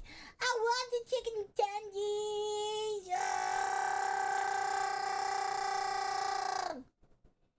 Give me chicken tendies. Okay. They aren't brats like you, LOL. I'm not a brat. I'm a good girl for the right person. He just ain't you, bucko. It ain't you, bucko. Okay, interesting. How does it work, Day? How does what work? Wait, what? What did I'm sorry, I forgot what I said. No taming required. I have no chicken tendies to give. That's why I'm requesting them. Yeah. You're a pursues good girl? Thank God I never felt safer.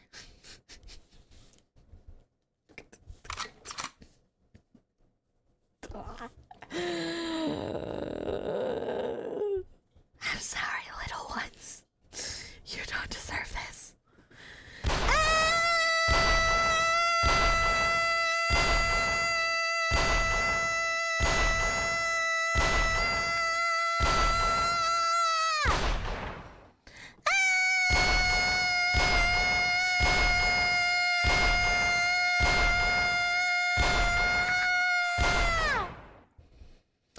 The big question for day is city life or farm life? Farm life, duh. Farm life, duh. I'm a farm girl. I'm a farm girl. I don't like living in the cities, personally. I think the cities are smelly, and that's saying a lot. Why is she screaming now? Grizz knows why. She really does need that Super Saiyan toggle. I tend to make women do— oh my god! If I could bang your bitch ass, I would. I would. Tending machine broken. Booking. No, to be fair, yeah. When I eventually find a man to settle down with, I do expect him to be smarter than me and to make logical decisions, because I don't. Day shoots showing she loves ya, needs chicken nuggies. Quick to the bottom's cave. Bow, bow, bow, bow, bow, bow, bow, bow. Bow, bow, bow, bow.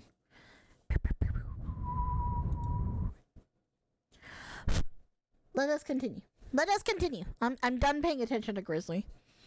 Attack Pearl Harbor and cripple the American Navy was so that they could attack everywhere else in the Pacific Theater with impunity, and that's exactly what they're gonna do. On top of that, he also knows the atrocities that the Japanese military committed at Nanking and in China, killing and murdering innocent civilians and torturing them for fun, so he's freaking out, and he's trying to figure out how to get his family off of this island. And while this is going on, he finds out that, oh, I was correct, because the Japanese just attacked Clark Airfield, where all of the American heavy bombers are for the entire area, which was the biggest thing defending the Philippines. And the Japanese destroyed almost all of the American bomber fleet, because MacArthur, even though he had time and he had warning from Pearl Harbor that the Japanese were coming, decided, now we'll just leave the bombers on the ground so the enemy can go by and drop bombs on top of fucking not moving targets on the runway. Perfect.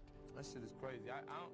I really don't like that guy. So he finishes up hiding his Beach 18s the best that he can, goes back home, has the family cover all the windows with tarps and blankets to restrict any light movement. He's freaking out because his house is only a mile away from Nichols Airfield, and from the sky, you can't tell that it's not part of the military base. It's a good chance his house is gonna get hit if the Japanese attack. He has the entire family sleep in the living room. He has a game plan. He's like, okay, one of us has to be up at all times. If we hear enemy planes, here's what we're gonna do. We're gonna go out into the front yard. Our yard has this like brick wall perimeter around it. You're gonna lay belly down next to that brick wall outside of the house with your mouth open the entire time. Daughter, like, why are we keeping our mouth open? So the shockwave from a bomb doesn't blow your eardrums out. At this point, the family's shitting their pants. They realize how serious things are getting, and everybody's panicking. Pappy. You feeling good, Polly? You let a man change your name, but you weren't willing to let that man keep you safe. You feeling pretty proud, Polly, that you're like, I'm gonna stand beside my husband. You feeling pretty smart now. You know, your husband was already away from danger. He came back just for you. So had you been in America and listened to him like a good girl, you would have been able to be in America, and he would have just went to go meet you guys and then been like, all right, I gotta go out to war now, schnuggums, love you, mwah, bye. You feeling real proud of yourself now, Polly? Making everything difficult like a true woman does? You feel real proud of yourself, Polly? I hope you are. I know that you're probably beating up yourself more in this situation because you have to deal with the actions of your consequences. But you know what? I gotta cast a stone when I can. Nanking wasn't even the worst in my opinion. Unit 731 was. Women. Huh. I've never heard that open mouth shockwave thing. Interesting. Yeah. Polly really contemplating all her life choices now. Yeah. Yeah, exactly. I have finished serving the time that I asked for. Day is not what? Day is not a virgin. I thought it was funny to say she was. I'm glad you think so. All right. Back at it again. entire time. Daughter, like, why are we keeping our mouth open? So the shockwave from a bomb doesn't blow your eardrums out. At this point, the family's shitting their pants. They realize how serious things are getting, and everybody's panicked. Pappy, who already hasn't slept in 2 days, takes the first shift. He's up till like 2 in the morning. He's dog-ass tired, hasn't slept in 48 hours. He's about to go wake up Polly to take the next shift, and right at about 2:30, he hears planes off in the distance, and he's listening, and he's listening, and he's so experienced as a mechanic and an aviator, he doesn't recognize that plane. And if Pappy doesn't recognize it, it's not a plane that's from the Philippines, and it's not a plane that's in the US arsenal. It's the Japanese. Pappy wakes the entire family up. They rush outside, and they all get to lay belly down next to the brick wall in their front yard with their mouths open and watch Nichols Field a mile away get bombed to shit. Next morning, Pappy goes and finds an apartment deep into a residential area on Manila, somewhere that's going to be far away from any military objectives, so hopefully they're not going to get hit there. Moves the family into this apartment, and then immediately goes to check and see if his plane survived. Luckily, 2 of his Beech 18s made it through the bombing. But they're going to come back tonight, and they're going to hit it again. He's got to move these planes. He's thinking about where the fuck do I hide these planes and still be able to use them to take off? And he remembers that there's an abandoned airstrip from years ago right next to an old Chinese cemetery in Manila. He takes the planes, flies them to this abandoned cemetery, and then hides them in there. But now he's still got to be able to hide the airstrip because, yeah, the Japanese probably don't know about it right now just from looking at maps and stuff because it's so old and it's been abandoned. But if they're flying over doing reconnaissance, they're going to spot it eventually, and then they're going to bomb the airstrip, and then he can't take off, and then he can't use his planes, so he has to hide an entire airstrip from aerial view. So he gets a bunch of his employees from Philippine Airlines, and they work all day constructing sheds and makeshift shacks and putting them on wheels so that they can wheel them onto the airstrip and make it look like a homeless encampment or a slum and not an airstrip from an aerial view. He then heads over to the Navy office in Manila and is like, hey, are you guys calling me back into service? What do you need? What are we doing? Everybody at the Navy, nobody has any fucking clue what's going on. Everything's chaos. They basically like shrug their shoulders and like, I don't know, bro. We haven't heard anything. So then he goes to check in with the Army Air Force, and the Army Air Force is like, hey, we're confiscating every civilian plane. Everything we need, we're confiscating all of it. It's ours now. So we're going to take your Beech 18s. You can give them to us, and then you can go fend for yourself with your family in Manila. Or, since you're a pilot, we'll commission you right now, and you can be a United States Army Air Force pilot. And Pappy's like, fucking, I guess I'm gonna be a pilot, and he gets commissioned as a captain on the spot at the age of 42, just so we're all clear, which is ancient in military standards. No, literally, that is exactly what I was thinking, because I'm like, dude, they had to be pressing for some people that were experienced and all that shit, because being 42 and being re-enlisted into the military, that is insanity. That is a lot. Bro finally got his wish. Yeah, but at what cost? You know what I mean? Like, holy shit, dude.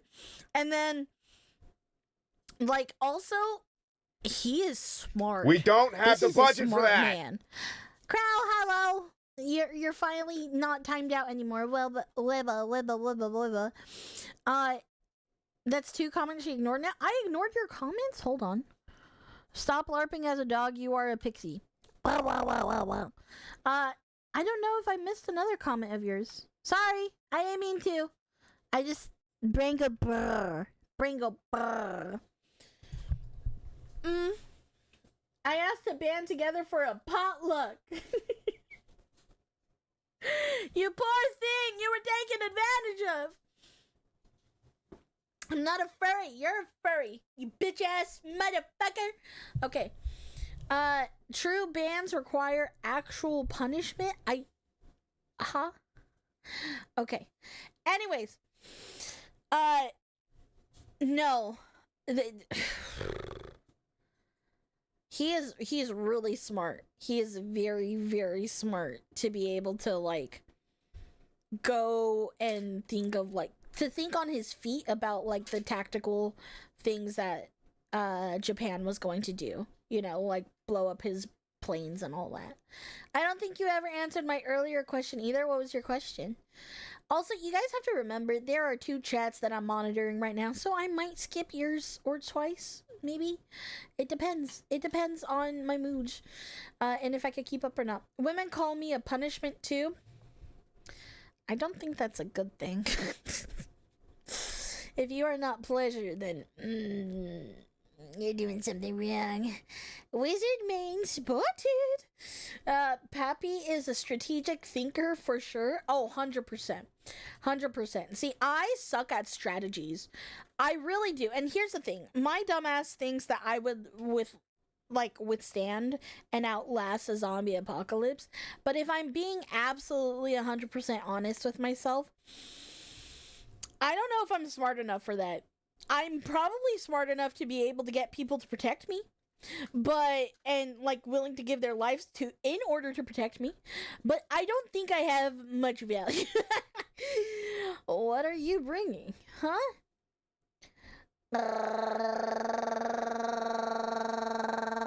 Yeah, but there's only 2 people chatting in YouTube. You are just having a woman moment.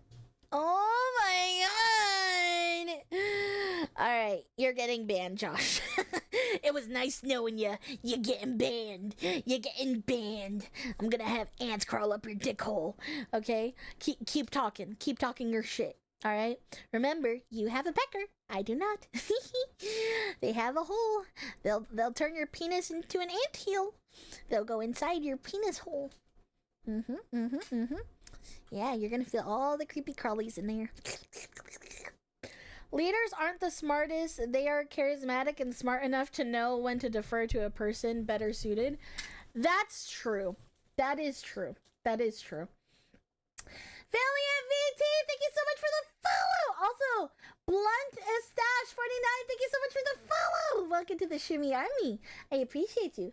Hi, Valiant. Or, wait, Valen? Valen, right? Is it Valen? Tell me how to pronounce it. I want to pronounce it better. Hello, it's nice to meet you. Valen. Ah, gotcha. Hi, hello. It's nice to meet you. Hello. That does sound good, actually. I might go eat. Yeah, go eat. Come.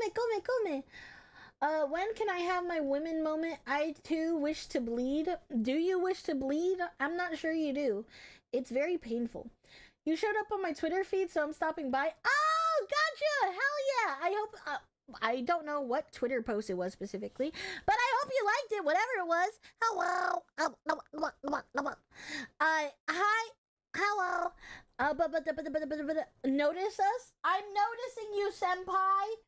Wait, since you guys are all older than me, does that basically make you guys my senpai? Not all of you are older than me. Some of you are youngsters. Whoever is a youngster, you need to start calling me Miss Day. Call me Miss Day. Say, hi, Miss Day. All right? I expect that from anybody that's younger than me. I'm 24, so if you're younger than me, you got to call me Miss Day. Anyone else? Fuck you. I'm 30. Is that older? Yeah, you're older than me. I'm not fucking calling you Miss Day. Call me Miss Day. And do it M-I-S-S Day.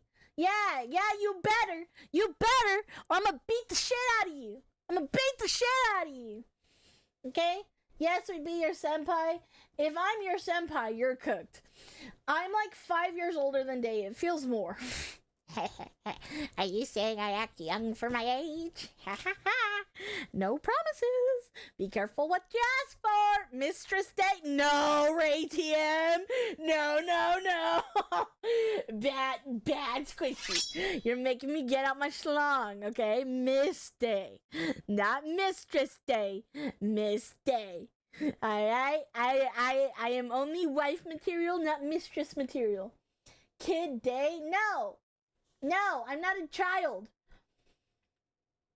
Beat the shit out of me. I'm a masochist. Fine, then I'm gonna not respond to any of your texts anymore. I'm not gonna acknowledge you. I'm gonna shun you. My brother is like that, but to be honest, I've never cooked a woman a meal as a romantic gesture. Aw, you should. You old as fuck. Fuck you. Ew, you old as fuck. No, I don't think I will. Malachor, are you younger than me? Don't threaten me with a good time. 30 plus gang, rise up. Wait, I'm old as hell. Day reminds me of my daughter, except the irrationally horny part, I hope. Oh my god. Wife material, but you specifically stated we aren't allowed to flirt. I'm wife material, not for you. Come what? What the fuck? Yeah, okay, listen, I can be wife material, but not for you. You know what I mean? You know what I mean? You know what I mean. Get out of here. Get out of here. Y'all are really petty about that. Y'all are upset about that I told y'all bitches not to flirt with me. I swear to God. I swear. Ignore play pretty high level stuff, right? But if you want to thrive in the woods, I'd learn. Yeah. Yeah. Hell yeah. We're all alone. You're not alone. Ah, oh hell nah. You're Day, and that's all. Nah, I'm Miss Day to you. I'm in my 30s. Stop making me feel old. You're fine. 30, flirty, and thriving. You're about to hit the wall. Please don't ban me. I am joking. Fuck you. Wife material is determined by the man. I know my value. I know who I am. And I'm somebody's wife material. Every dad lives in fear of having the thought daughter or the gay son. I don't know if people come to an online person for flirting. That's kind of weird. Yeah, I mean, yeah. I'm not gonna knock it. I'm not gonna knock people for doing it, but just don't do it to me, you know? The future is now old man. She is ignoring me. Well, are you gonna behave and call me Miss Day?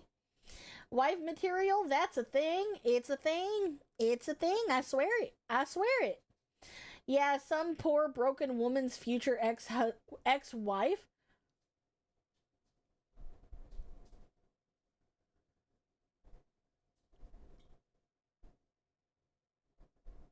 What do you mean by that? You're my older sister from afar, so no, I won't. You call me Miss Day. I objectively have to say Day is wife material because my fiance is Day. But worse on every way, freakiness and temper. To be fair, you guys don't okay, hold on. You guys have to understand, and I mean this in as nice of a way as possible. I act a different way for my partner than I do on stream. I'm a very different person when it comes to that.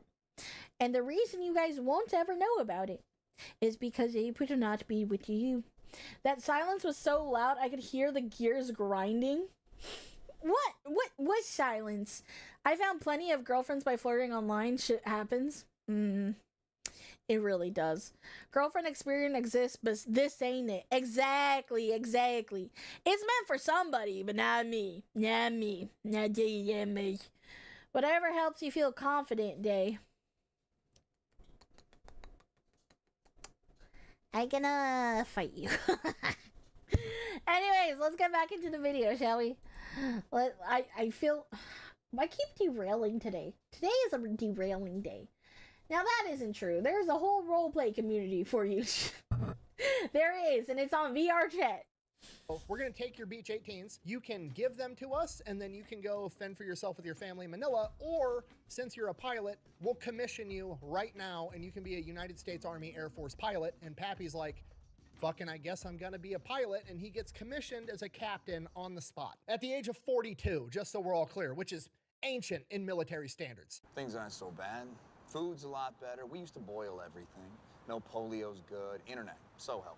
From here, Pappy's working like 18 hours a day as a pilot, doing whatever they need him to do. He's flying VIPs from island to island. He's moving supplies around in his Beach 18, whatever they need. He's working like 16 hours a day, and then when he goes home, he's working trying to figure out how to get his family off this island and how to keep them safe. One of the things he needs is an air raid shelter for his family. He can't dig one because the water table in the Philippines is so high it'll just flood, so he steals this giant boiler, cuts it open, and then builds an air raid shelter inside of this massive boiler that'll be able to deflect shrapnel, ideally bullets and everything else, and has his army guys serving under him deliver it to the front yard of their apartment, and it's just sitting in front of their apartment. Then December 13th, 1941, Pappy's on a solo mission doing a supply run, and while he's out there, basically enemy airspace at this point, 2 Zeros get on his tail. He's in a Beach 18. It's a civilian aircraft with no armor, no guns, no defensive measures. He doesn't have a parachute, and to make things worse, he's got extra fuel tanks in the back. They're not not self-sealing. He's basically flying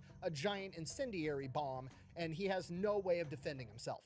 It's not the plane, it's the pilot. The Zeros start shooting at him. Pappy does the only thing he can do. He dives down, gets like feet off the ground. He's bobbing and weaving in between trees, hills, flying nape of the earth. Anything he can do to try to lose these Zeros, he's doing it. They chase him for like 10 minutes. They wind up shooting out his right engine and hitting his fuselage. He winds up losing the Zeros, but now he smells fuel. They punctured his fuel tanks. my They're not God. self-sealing. He still has a huge problem on his hand. He's not going to be able to make it far on one engine, so he goes to the nearest Allied airfield. He approaches. He radios in. No response. Radios in. No response. He has to land this plane like right now. As he makes his approach, Allied forces start lighting him up with anti-aircraft fire, hitting his plane even more. Stop blowing holes in my ship! Pappy peels off, somehow manages to limp the plane all the way back to Nichols Field, a mile from his house, and as he approaches Nichols Field at night, he radios in. Still, no response from anybody. The radios have been knocked out in the previous air raids, and he's approaching, goes to hit the landing gear. The hydraulic system for his landing gear's out too. He now has to belly land a plane with leaking fuel tanks in the middle of the night. Somehow he does it. He crash lands this plane, ends up ripping the wing off. The plane's absolutely totaled, but he survives. He's got one plane left, and then he just kind of like goes home. He's later told by the mechanics that his plane had 130 bullet holes in it. But, you know, whatever. He smokes a cigarette and heads home. Gets home late at night. Paulie asks,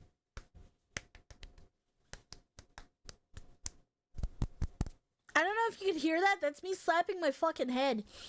Yes, I know it sounds hollow. Give me a second. You're telling me, dude, this man, if I was his wife, if I was Polly, I would have a heart attack. Holy shit. How do you go through all of that? And, okay, first off, the way the story is being told, it's just so calm and casually and matter-of-factly. Is so much so to the point where I'm kind of getting caught off guard of how severe the situation is. Like, I hope you guys are understanding, like, truly how severe this was. Like, excuse me, what the fuck? You know, like, huh? How do you go through all that, somehow successfully land your plane and just smoke your cigarette and go on home? That's fucking insanity. Oh, that's so weird. That's so crazy. He was a main character. God damn, that plot armor. Exactly, that's what I'm saying. If he's smart, he just doesn't tell her. He probably doesn't. Oh my god, dude. Oh my god, dude. I don't even have a husband. I don't even have somebody in contestant to be said husband. But I swear to fucking god, if my husband did not tell me about everything he was doing that put him in life-threatening danger, oh, when God snitches on you, because God always does, when God snitches on you to me, we are catching a hands. You're gonna catch a fade, bro. You're gonna catch a fade. Fuck me, bro. God. It's so nice to see people joke around with you by bullying you instead of simping. It's refreshing to see compared to other VTuber women. Thank you. Actually, I appreciate that. Honestly, it's the one thing I really love about the community. I don't like simpage behavior. I don't like people being like, oh my god, you're like the prettiest and the sweetest and the most beautiful girl in the world. Like, don't lie to me. Don't tell me what you tell your other hoes.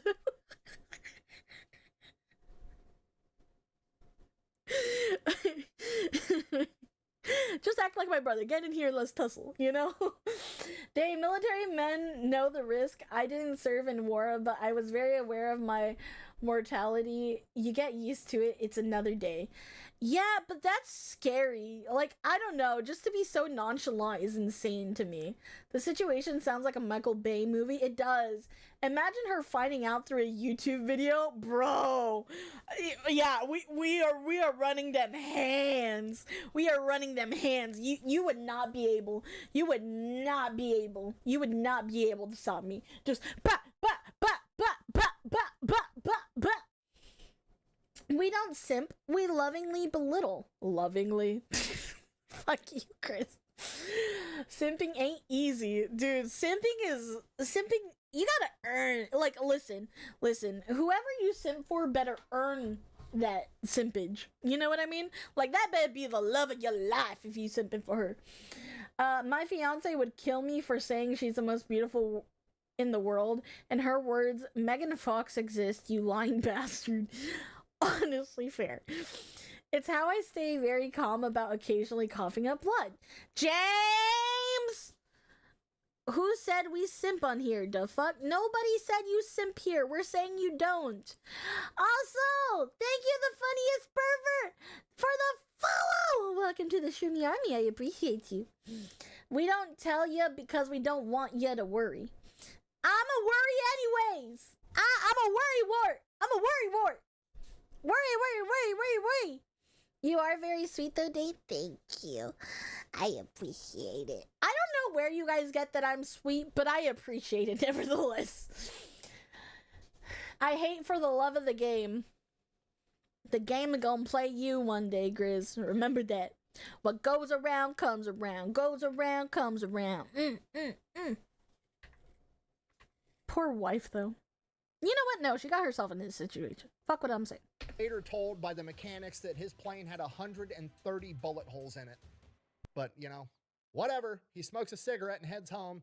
Gets home late at night. Paulie asks him how his day was, and he's just like, it was good. He didn't want to worry her. Shortly after this, the Japanese start landing ground troops absolutely everywhere. And Pappy's like, I need to figure out where to get my family. I have to get them out of Manila, like, right now. And for the same reason, this is also the same time that the Army chain of command is like, we need to get out all of our super important VIPs, like, right now. Pappy, being one of the best pilots they have, gets selected to fly out General Barradin, the head of the U.S. Army Air Force at this point in time. And he basically tells them, no, sorry, I gotta get my family out. I've got more important shit to do. Figure out how to get your own VIP to Australia. At which point he is ordered to take General Barradin, and he is assured by the chain of command that Manila is going to be defended. He will have time to make it back and then save his family.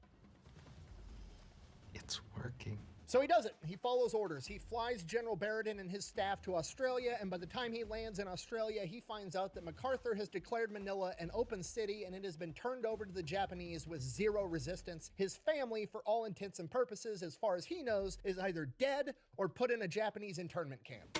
Son of a bitch. Pappy flies off the fucking handle. He is pissed. He followed orders. He doesn't give a fuck about orders. He doesn't care about rank. He doesn't care about the military. He doesn't care about anything other than saving his family. And he's gonna do whatever it takes to get it done. And now they're trying to tell him he's not allowed to go back to the Philippines because it's too dangerous. Guess who doesn't give a single fuck about orders ever again? Pappy Gunn. So he goes out and somehow or another he acquires $3,500 and then finds somebody that's already headed back to Manila on orders, bribes them with $3,500, gives them his wedding ring and a note that says, get this to Paulie at this address, and that letter tells her, have the kids ready, pack one bag apiece, be on this road at this time, I'll be there to pick you up. 10 days later, Pappy steals a military plane, flies it into the Philippines with no escort in enemy territory, completely unguarded, at night, lands it on the civilian road that he told his wife to meet him at, and he sits there and he waits, and he waits, and he waits, and his family doesn't show up. So he does the only thing he can do. He heads back to Australia. Oh my god. Pappy gets back to Australia, starts trying to figure out what to do, starts going to different military units. Pappy, he just got commissioned as a captain. He wasn't attached to a unit formally. They were just like, here's your commission, go do whatever the fuck we tell you, and that's what was going on. He doesn't really know who his chain of command even is, so he just starts wandering around military bases from unit to unit, trying to figure out how he can help. He starts volunteering for any dangerous mission, recon, supply runs, anything that will get him back or close to Manila so he can ideally also rescue his family. During this time, he never gets the opportunity to rescue his family. Allegedly, according to legend, he crashes 3 to 5 planes, survives every single one of them, and just somehow keeps making his way back to Australia. And every time he makes it back to Australia, nothing's improving. Everybody is just kind of like scrambling around. Nobody knows what the fuck is going on. A lot of people just aren't doing anything because nobody knows what to do. And then Pappy eventually finds Colonel Davies of the 27th Bomb Group, who has the same attitude and demeanor as Pappy of, We need to get shit done. And the problem Colonel Davies is having is he can't get any supplies from the US government because the Quartermaster Corps isn't in warfighting mode. They're in like do everything by the book mode. So they're just hoarding all these supplies in warehouses and refusing to give them out to the combat units, so they can't get anything done because they can't get their planes up and running. So Pappy decides he's gonna take matters into his own hands. He goes to Colonel Davies and is like, hey, give me a couple of mechanics that know everything you guys need to get these planes up and running, and we'll go get it. Colonel Davies gives him the 2 mechanics. They hop in 2 trucks. They drive out to a Quartermaster US military warehouse with Tommy guns and rob the warehouse. A couple hours later, Pappy and the 2 mechanics come rolling back up to Colonel Davies' base with all the shit they needed to get these planes up and running, and Colonel Davies is like, do I want to know how you got this? And Pappy's like, nope. To which Colonel Davies replies, good, get more. And for a while, this becomes Pappy's new job, strategically transferring equipment to an alternate location for Colonel Davies. Whatever he needs, he gets, and whatever he can't get, he figures out how to make. And if he can't make it on the spot, he goes out to machine shops in Australia and convinces them to make it for him. Nobody knows where he got the money to do it. He wasn't gonna rob civilians. They're not the ones that lied to him and got his family put in an internment camp, so he doesn't want to screw them over. He somehow manages to pay the Australian manufacturing shops for all the aircraft parts they need. Nobody knows where he got the money, but he amassed $16,000 in receipts, which is approximately like $320,000 today. Was all this legal? Absolutely. Pappy is a man. Dude, when there is a will, there is a motherfucking way. Dude, I'm just saying, if he wanted to, he would. I'm just saying, if he wanted to, he would. This solidifies that fact for me. If he wanted to, he would. He would demolish the world for me. Okay? I'm not settling for a man any less than this. If my man is not willing to save our lives and risk everything on the line and put everything on the line and still be a good person about it somehow, fuck, dude. Fuck. Wasn't he loaded before going into the military? He probably had savings, maybe. I'm feeling pretty mogged right now. What a legend. Dude, he's the ultimate fucking Chad, bro. She's as sweet as a toothache, it hurts. Thank you. He's just beginning to cook. Dude, this is the beginning of cooking? Holy shit, dude. I am never, ever, ever being with another low effort man, bro. Never, ever. Got to go. Have a good rest of your stream. Bye, Josh. Bye-bye. Don't you dare say if he wanted to, he would. I hear what was too many crazies say that. No. If he wanted to, he would. I'm sorry. How else do I say that? If he wanted to love me, he would. You got lucky, my friend. Glad you're still here. I took a bullet because of misfire accident. Honestly, it's not even 5 top worst pain I've had. Damn. I'm happy I was only a punk teen and the fights never escalated past the first blood. Most times both parties don't give up. Dude. Gentlemen, if she wanted to, they would. Also true, it goes both ways. It goes both ways. If she wanted to, she would. If he wanted to, he would. And I think that's very apparent. If it came down to it, I would let the world burn for you type shit. That's what I mean. That's what I'm saying. It's insanity. I'm like, okay, damn. Fuck. This is epic. This is legendary type shit right here. Oh my god. I'm swooning for a married man. No, I'm swooning for that type of love, actually, not for him specifically. Yeah. No. I want that type of love. Yeah. Yeah, I want that type of love. Yeah, that's what I want. Australian manufacturing shops for all the aircraft parts they need. Nobody knows where he got the money, but he amassed $16,000 in receipts, which is approximately like $320,000 today. Was all this legal? Absolutely. Pappy is a man possessed. He's working 24/7 all the time. People are going, they're working first shift, second shift, coming back to work, and Pappy is still there working. And this is where the legend of Pappy Gunn starts to take off, and he gets the nickname Pappy because everybody's like, who the fuck is this old captain that works 24/7, doesn't need to sleep, and is willing to rob people with a gun? And after working around the clock for weeks, they finally got a bunch of the P-40s ready to get into the action, and they're going to ship them off to Bataan to help the Allied forces fight the Japanese. Only problem, for the most part, these are all rookie pilots. Navigating over open ocean is extremely difficult, and they don't know the area, so Pappy's like, fine, I'll do it myself. I will guide the P-40s there in my Beach 18. And who knows, maybe I'll be able to slip off and rescue my family. So they take off. Pappy's in his Beach 18. He's guiding the P-40s. They're going to have to make multiple stops to refuel on different islands along the way, and they make it to their second refueling point, and one of the P-40s blows a tire. So naturally, they're going to leave that P-40 there, wait for it to get repaired, and the rest of the P-40s are going to continue to Bataan. No, I'm just kidding. The commander is like, no, that would be too risky because then there would be one P-40 traveling by itself, and he would be an easy target for the Japanese. So instead of having the P-40, the warplane designed for aerial combat, travel by itself, we're going to have Pappy in his Beach 18 civilian plane with no armor, full of fuel tanks that aren't self-sealing, and no guns. We're going to have him fly back by himself, pick up a tire, bring it back, and then he can fix it because he's the mechanic. Seems fair. Pappy's like, fine, whatever, flies back, gets the tire, flies back to this island. When he gets back to the island, fixes the tire, and then he's informed that the Japanese have just captured the Dutch East Indies, which was their next refueling point, so now they can't make it to Bataan. At this point, the P-40s get diverted, they get sent out to Java. Pappy takes them to Java, then he heads back to Australia, and at this point, he now realizes the only plane with enough fuel to be able to make it from Australia straight to the Philippines is going to be a massive bomber, and he doesn't have that plane, so he's going to have to acquire one if he wants to save his family. So Pappy gets back to Australia, goes out to the junkyard. The junkyard is just being salvaged to death. Yeah. Like, there's no supplies, everybody's cannibalizing everything to keep planes in the air, but he finds his B-17 that's just completely destroyed. It's all shot up, it's ruined, it's been dug through for any valuable parts, but they're not Pappy. Pappy finds this B-17. It says Miss EMF painted on the side, which he later found out meant every morning fixing, because before it was decommissioned, they had to work on it every single day to keep this plane in the air.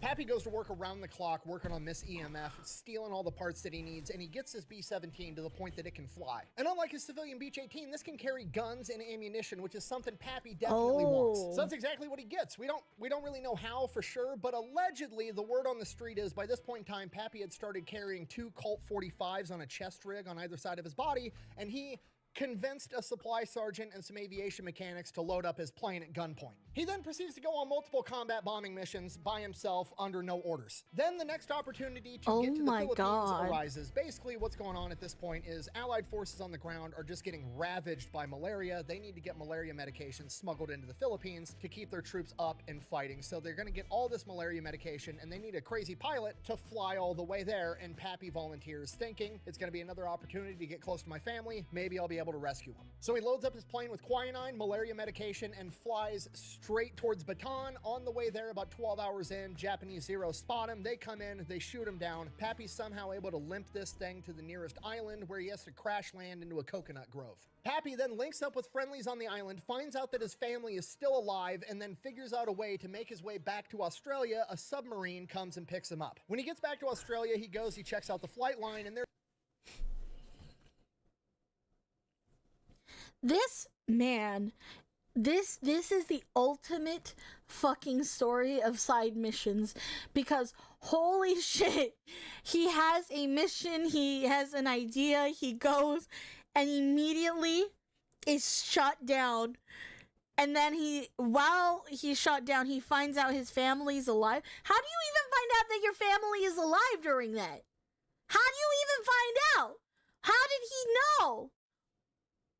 Just casually catching a ride on a submarine? Sure. No, that's what I mean. Like, imagine just casually, hey, I need the submarine to pick me up. Who the fuck are you? You know, like, dude, completing every side quest imaginable. No, exactly.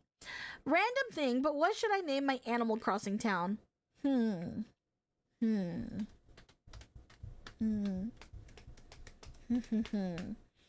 How about...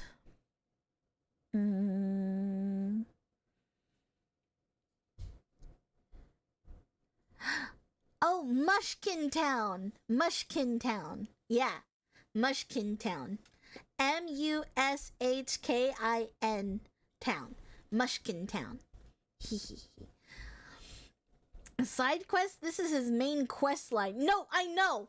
Yes, he is on the journey to his main quest, right? But this isn't the final like fight. Like this isn't even the final part where he finally like meets with his family.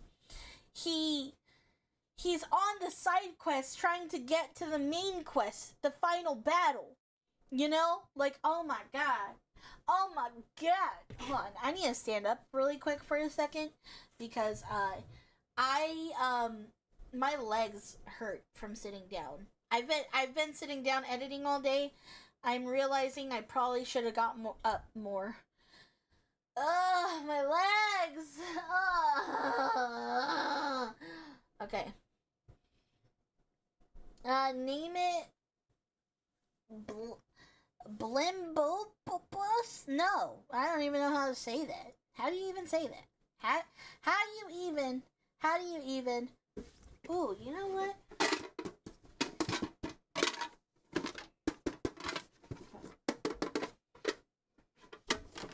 I'm gonna play you guys a song with a screwdriver and a Pokemon tin.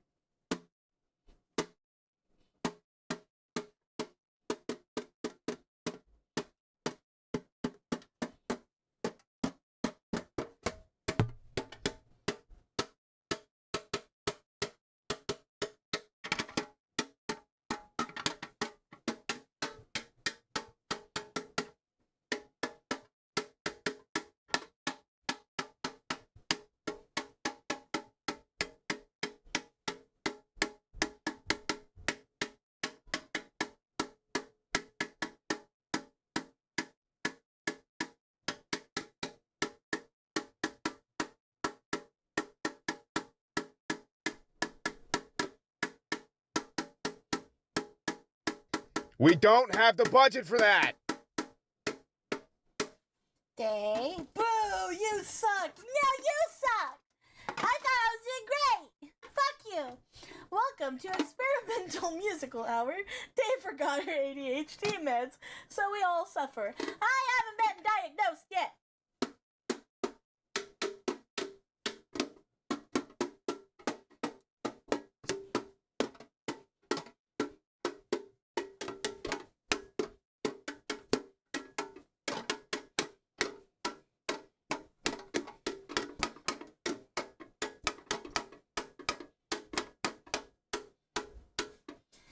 It wasn't called ADHD in my day. We were just told we were daydreaming. Exactly. Maybe it's Morse code? Try and figure it out. Oh, I scratched it. Oh well.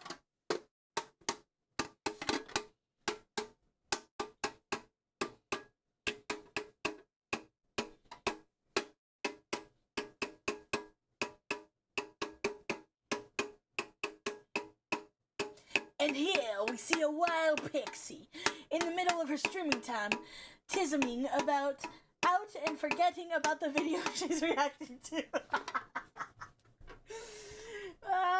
You guys suck. You guys never let me have any fun. You guys not know what fun is? Hold on. What else can I play with while we're here, while I'm standing? 'Cause I'm still standing. Yeah, yeah, yeah. Hi, Benji! Hello, welcome! Hello! Welcome in, Freestyle Chatter! What else could I tism about? Your fun is hurting our ear canals. Yeah, well that's what I do all the time anyways. Did you guys know I collect rainwater? Why? I don't know. I just thought it was cool. So I have rainwater. I didn't write the day that I collected this rainwater. Also, it's so dirty. It is so dirty. Like, you should not drink rainwater. Don't drink rainwater until you filter it. 'Cause this is just showing how bad the air pollution was at this time. There's like all kinds of stuff in here. Hold on, actually. Oh my god, it's kind of like a snow globe. What is that? What is in here? clearly it's microorganisms, but what kind? I don't know. Hold on. That's rainwater. That's rainwater. Maybe you should get a standing desk. It's supposed to be healthier long term. You guys did get me a standing desk. I don't remember who it was specifically, but somebody got me a standing desk. And I have it in Arizona, but I don't have it here, or else I would. Well, yeah, that shit's nasty and purified. Well, I didn't know that. I will continue to avoid drinking rainwater. Glad you're catching up to the rest of us. Thank you. I hope you are a fairy and not an elf. I'm not a fairy, and I'm not an elf. I'm a pixie. Sounds like slush. It kind of is. Dark or catadome? Actually, I could check. Hold on. I could genuinely check. Because it was on my throne. I think it was anonymous, to be honest. I don't know. Hold on. Let's see.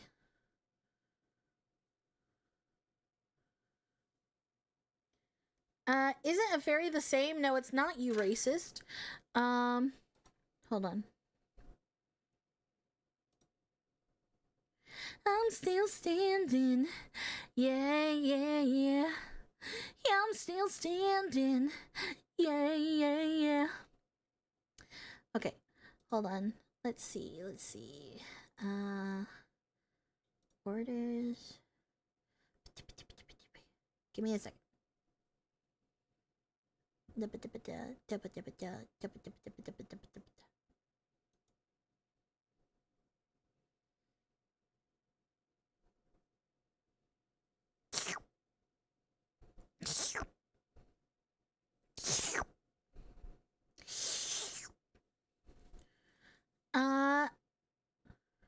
Let's see.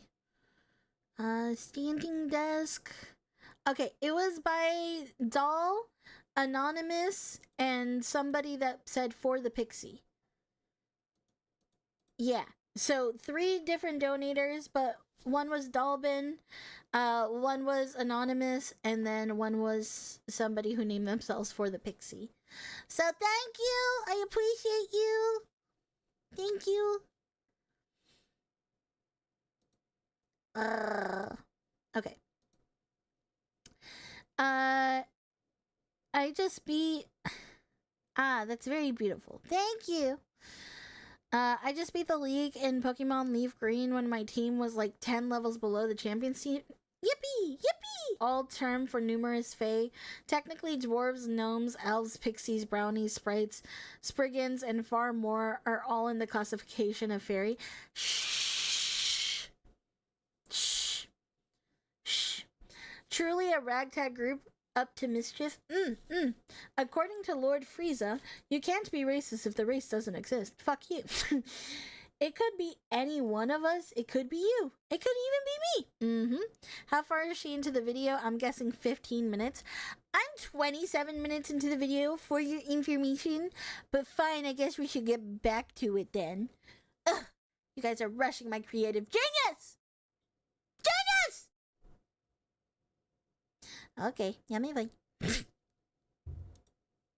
Maybe I'll be able to rescue him. So he loads up his plane with quinine, malaria medication, and flies straight towards Baton. On the way there, about 12 hours in, Japanese Zeros spot him. They come in, they shoot him down. Pappy's somehow able to limp this thing to the nearest island where he has to crash land into a coconut grove. Pappy then links up with friendlies on the island, finds out that his family is still alive, and then figures out a way to make his way back to Australia. A submarine comes and picks him up. When he gets back to Australia, he checks out the flight line, and there is 14 brand new B-25 medium bombers fresh off the factory line sitting there. Pappy is immediately pumped, like, okay, we're getting new planes, we're gonna be able to fight this war, we're gonna win, I'm gonna get my family back. Pappy starts talking with the NCO that's on the flight line, you know, taking care of these planes, and he informs him, oh, actually, these planes aren't for America, even though they're made by America in American factories. These planes actually belong to the Dutch Air Force, which is in shambles, and they don't even have enough men to man these planes. Immediately, Pappy's pissed, like, what the fuck are you, what are you talking about? We've got American pilots sitting around that don't have planes that are ready to go get into combat, and these are just gonna sit here empty. And the NCO's just like, yep, pretty much that's about it. That is without a doubt the dumbest thing I've ever heard. So Pappy immediately goes to Colonel Davies, tells Colonel Davies what's going on. Colonel Davies kicks it up to his chain of command, and the general above Colonel Davies writes an order for the American military to seize those B-25s. Have the Dutch agreed to this? No. Does Pappy care? Also no. So Pappy and a bunch of his boys roll up to this Dutch airfield, and they're like, hey, we're supposed to take these planes. Here's our written orders. And the Dutch are like, what the fuck are you talking about? Nobody told us anything about this. No, you're not taking our planes. We need to look into this. We need to run this up our chain of command. You know, pretty understandable, normal chain of procedure that they're asking here. And Pappy's like, oh, sure, go ahead. You mind if we go look at the planes while you guys figure that out? And they're like, yeah, go ahead, go look at them, whatever. They go in the office to check this with the chain of command. Pappy and his guys hop in the planes and just fucking take off. Yep. I fucking knew it. By the time they land back at their airfield, Pappy the Dutch have don't already give radioed a up to the fuck, American dude. Pappy don't give a fuck. Honestly, Pappy, I fuck with Pappy. I fuck with him. He's like, I don't give a fuck about your chain of command. I don't give a fuck about what you say. I'm gonna do what I fucking want. And you ain't gonna stop me. Also, Ox, it's okay. I was joking. I was giving you a hard time. I don't mind. I was just a joke. Calling a dwarf a fairy is slander that I'll not tolerate. Yeah. Lo and behold, I was not the red spy. My fantasy race would be an ogre, big, strong, dumb, likes eating. Fair. Pappy base as hell. See, because like Pappy, okay. Because it's Pappy, right? Dude, you just made me say Pappy. You just made me say Pappy. Fuck. Well, whoever is the one talking to my character AI, you're eating well today. That's funny and cool, but insanely stupid. They could have been shot. No, they really could have. It's crazy they weren't. What a menace. As long as I'm not his supervisor, I love it. Someone say dwarf? Why y'all summon me? You're an attention whore. We didn't say that. Go in the office to check this with the chain of command. Pappy and his guys hop in the planes and just fucking take off. By the time they land back at their airfield, the Dutch have already radioed up to the American chain of command. There's some major from a different chain of command that's there barking orders saying, we need to take the planes back right now. You stole these planes, blah, blah, blah. And it's like, what orders do you have to make us send these planes back? And he's like, I have verbal orders from so-and-so. And he's like, cool, well, I have written orders right here, and written orders trump verbal orders, so fuck off, the planes are ours.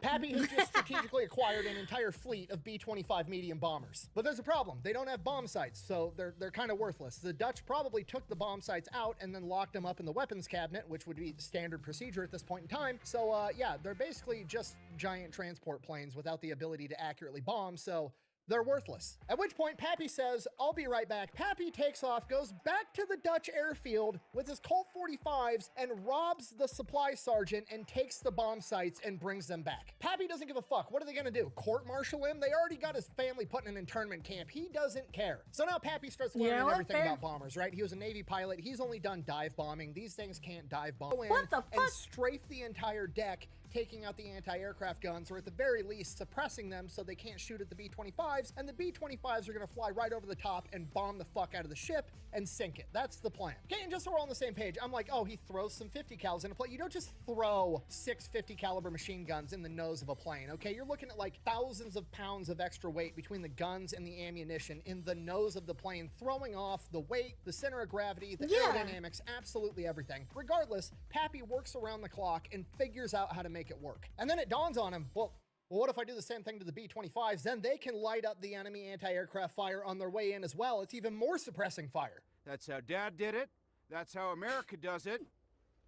And it's worked out pretty well so far. So Pappy goes to work again. Dude.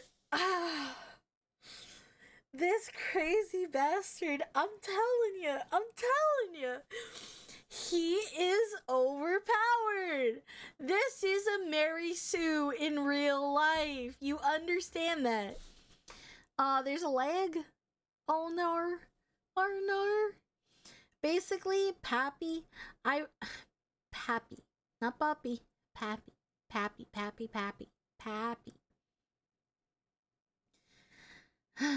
I recognize the council has made a decision, but given that it's a stupid-ass decision, I've elected to ignore it.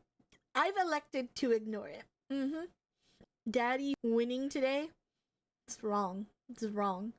Refresh, it's working fine on this end. Okay. I literally just came here from YouTube because it was doing the same thing over there. Nar. When everything was mechanical and not controlled, remember? Some people are allowed to have more plot armor than others.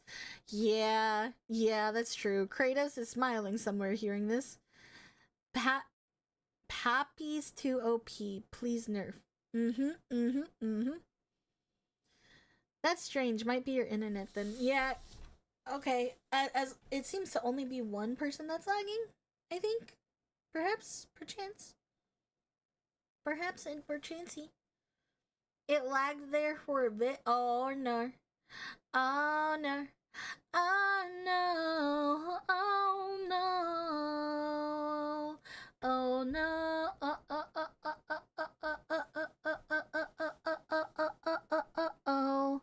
Oh no. Refresh. Refresh. Refresh. Refresh. Refresh. Refresh. Refresh. Refresh. Refresh. Refresh. Refresh. Refresh. Refresh. Refresh. Refresh. Refresh. Are you guys back? Refresh. Refresh. Eat flesh.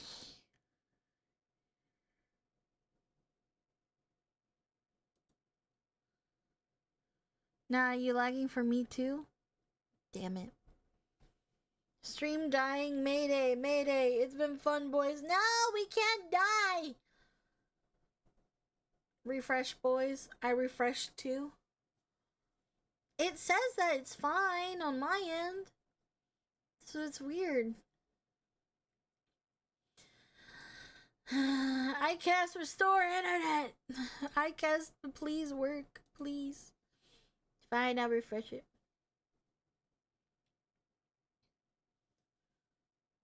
Are we back? Can you guys hear me? Counterspell. Stop!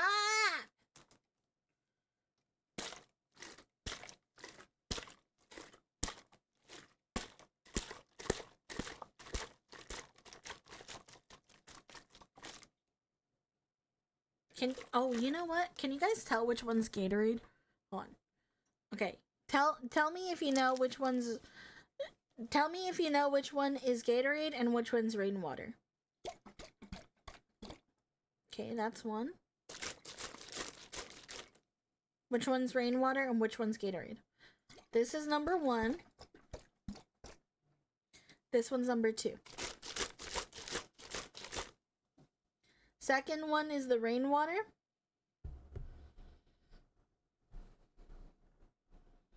Second is Gatorade. Okay. I'm gonna let you guys hear it one more time. That's number 1. That's number 2.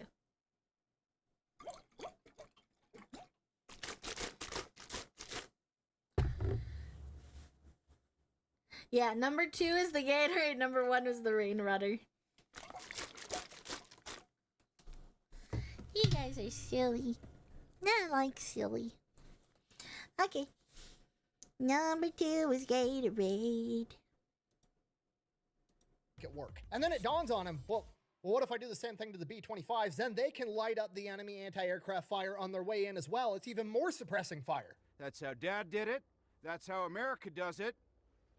And it's worked out pretty well so far. So Pappy goes to work again. This time it's way harder for whatever reason. The aerodynamics, the center of gravity just aren't working out. He's trying to mount 850 caliber machine guns in the nose of a B-25. He is working on it like 20 hours a day, nonstop. Just a man that's absolutely possessed. While he's doing this, he winds up breaking his pinky. He smashes it somehow, whatever. He breaks his pinky. It's all mangled. It's hanging sideways. Goes to the doctor, gets it splinted. The splint keeps coming off. He keeps bumping it on shit. It fucking hurts. Finally, he's had enough. It's taken too much of his time off from his project so he can save his family, and it's just a pinky. He doesn't fucking need it. So he goes to his medic and he's like, hey, I need you to cut this off. And the Oh medic my is God. like, dude, I'm just a medic. I'm not a surgeon. Let's take you to the hospital. We'll see what they can do. He's not even trying to question this guy. He knows Pappy at this point. He knows he's serious. So he goes to the hospital with Pappy. They go in, they talk to the surgeon. The surgeon's like, oh, we can splint it. We can do a cast. I can do some surgery, blah, blah, blah, blah, blah. And Pappy's like, no, just cut the fucker off. I'm busy. I don't have time for this shit. And the surgeon is like, I can't ethically do that. At which point Pappy pulls out one of his 45s, points it at his finger and says, you're going to cut it off or you're going to clean it off the wall. What do you want to do?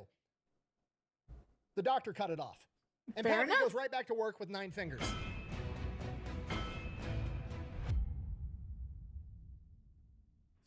By this Oh my point, he's got a God. functioning prototype. He's going up on combat missions in a plane that's not tested, managing to keep this thing in the air while it's so heavy in the nose. And the first time he fires it in combat, it almost knocks the plane out of the sky and rips the guns right out of the nose cone, ripping the entire thing off. Luckily, he manages to keep it in the air, brings it back. It's okay, I got the useful data. He reinforces the nose cone. He figures out how to mount the 50 Damn, calibers dude. directly to the airframe. He's making this work. Also around this time, he acquires a pet lizard that he names Sam. Apparently it's just some big ass lizard that sits on his shoulder all day and hisses at people when they walk by while he's working.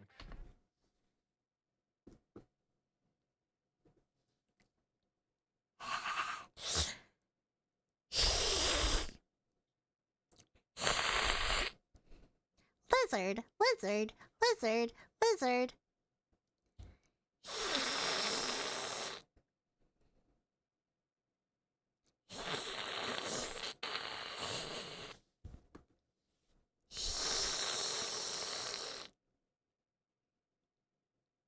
Holy fuck, Pappy. We don't have the budget for that. I'm a lizard. I need to make my characters more hardcore because why not? Exactly. Sometimes I question the point of my vision. Sometimes I question the point of my existence. We are not the same. We are not the same. We are not the same. We are not the same. I cast iron on day. We are not the same. We are not the same. We are not the same. We are not the same. We are not the same. Of course, Day would think lizard and just tongue stuff.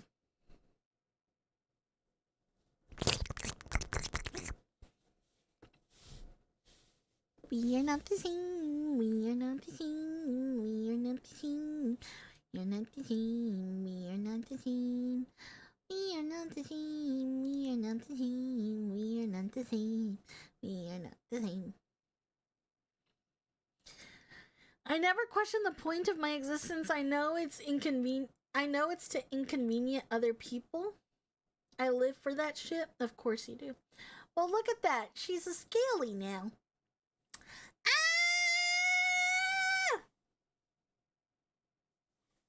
I can't see.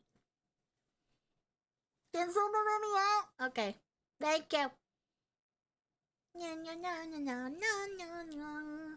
How the baby shiny nose. And if you ever saw him, then you'd say, wow, the shit blows. Then you'd suck his big fat dick all the fucking time. Because if you saw good dick, you would run for your life. Da-na-na-na-na-na-na. Get the fuck out of my ears!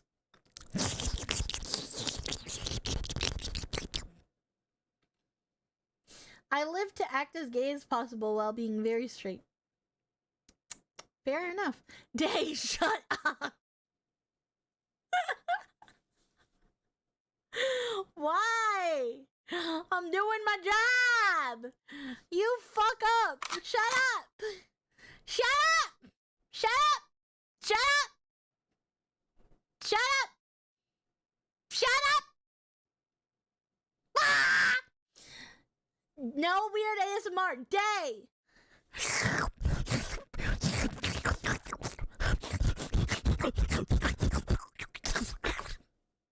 Brain and Mint aren't this bad. Repeated cast iron frying pan bonk noises. You can't beat me, you can't beat me, neener, neener, neener. For the love of Christ, finish the video. Ah! Yeah, fine. You win this time. Beep, beep. Burp. That's it. I'm calling Sama. You can call Sama all you want. Burp.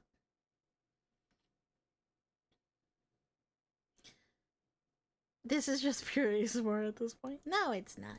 Reinforces the nose cone. He figures out how to mount the 50 calibers directly to the airframe. He's making this work. Also around this time, he acquires a pet lizard that he names Sam. Apparently it's just some big ass lizard that sits on his shoulder all day and hisses at people when they walk by while he's working. So everybody's just kind of like the old crazy dude Pappy has just, he's lost his fucking mind. He continues working on the plane. He continues going up on these test runs. Sam the lizard is flying shotgun on his shoulder the entire time. Mm-hmm. Yeah, bum. Eventually, he thinks he's got it. He thinks he's perfected the design. He has made this plane work somehow, and he wants to go test it. The problem is, there's no combat missions for the day, so he takes off anyways, and he's just flying around looking for something to shoot. He flies over a farm, and he sees a cow. Pappy and Sam, it was probably Sam's idea, but Pappy ends up strafing this cow, and allegedly the 50 caliber machine gun fire from 850 cals picked the cow so high up into the air that he actually flew underneath it. We even had a guy that picked up an oxen with his 50s coming off a target and flew under the oxen. He then lands his plane, goes, apologizes, pays the farmer $16, loads what's left of the cow into his plane, brings it back to the base, and that's what everybody had for dinner that night.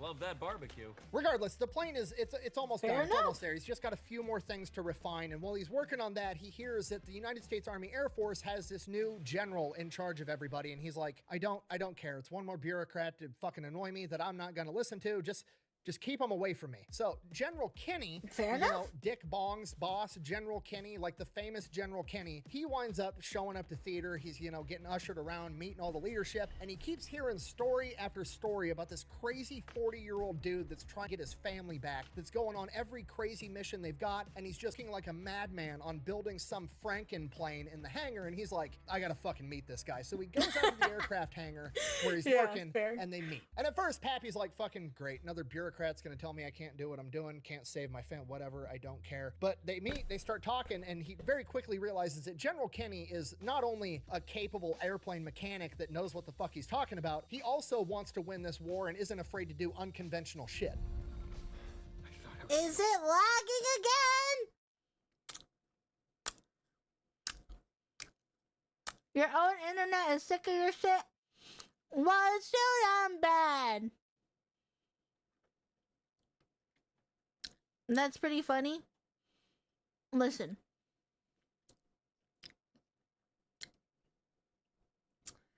Shit, I would want to meet... I would too! I want to meet the crackhead airplane man that has a lizard. I want to meet the lizard. You know you have to be a cool-ass lizard to be chosen by him. We back? Okay. Okay. We're back? Cool. Continuing. Wants to win this war and isn't afraid to do unconventional shit. I thought I was the only one. Because General Kenny has a pretty big history of wanting to do unconventional shit as well. He actually helped pioneer, design, and convince the American government to build 23-pound fragmentation bombs back in the day, and he has 3,000 of them laying around, so he goes to Pappy and is like, sounds like it could be pretty useful to drop those on top mid-strafing run. They got little parachutes, they float down, 23-pound hand grenades just explode all over the enemy after you strafe the shit out of them, and Pappy's like, fuck yeah, I can make that work. He then shows General Kenny the A-20 Havoc that's already up and functioning, and he's like, I could probably mount him in here and we could drop him after we do the strafing run. And he's like, that would be perfect. Also, if you can make me more of these, there's a bunch of combat going on in Papua New Guinea on this place called the Kokoda Trail that we're having all this ground combat. I could send the A-20s in to strafe enemy ground troops on the trail. It would be absolutely devastating. So that's exactly what they do. Pappy builds 15 more of the A-20 Havocs. They go into combat at the Kokoda Trail and play a decisive factor in the victory. And Pappy Gunn's not about to let all the other pilots have all the fun in the planes that he just built, so he goes to the Kokoda Trail and conducts 5 ground strafing missions. On his 5th mission, he's up in the air with Sam, strafing enemy soldiers, and then he gets hit with shrapnel that impales his arm to his chair and ends up killing Sam, and Sam dies in his hand.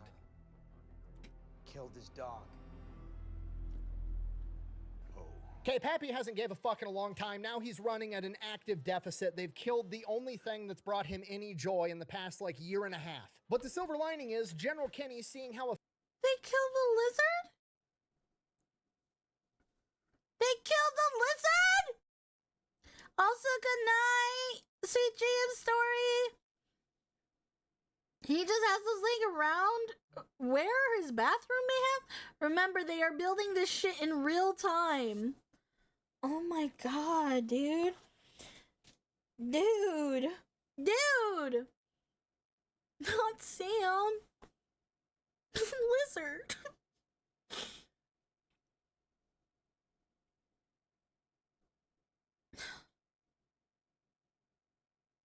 I'm genuinely sad right now. He literally became John Wick. He was the OG John Wick. Who can say what the roads go? Oh, this is so sad. Not Sam. Anyone but Sam. Okay, he seriously is going John Wick. They done messed up. Yeah, they did. We have another ad break, so we're gonna be yapping before I press play again. Sorry. Sorry for party rockin'.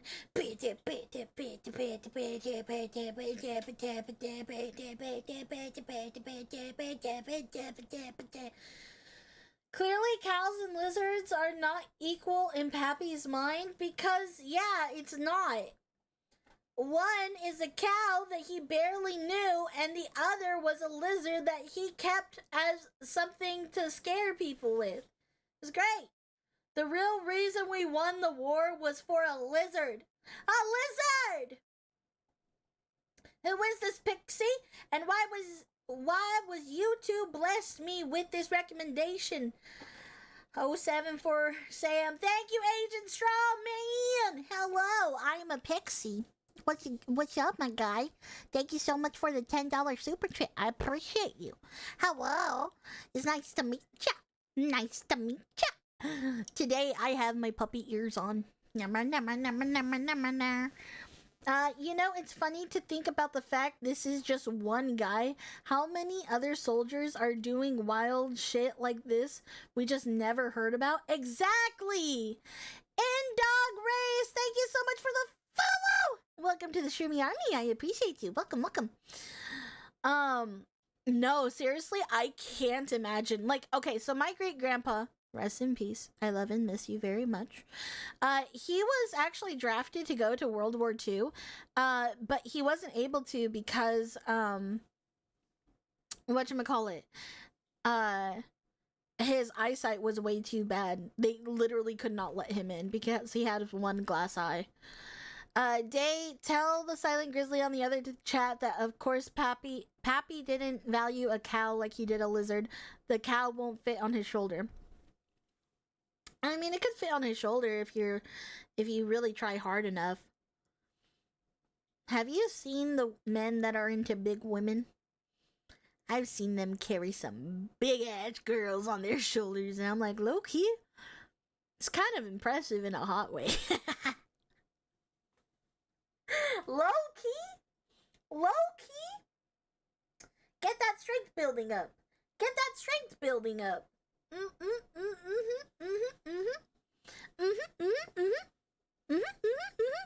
Glass-eyed Joe. Nah, honey, I could. Nah, honey, I would. I could have another, but I probably should not. I got somebody at home. Not with that attitude, it can't. Exactly. Okay, the ad break is now finishing. Let us continue, shall we, gentlemen? Shall we? Let us continue.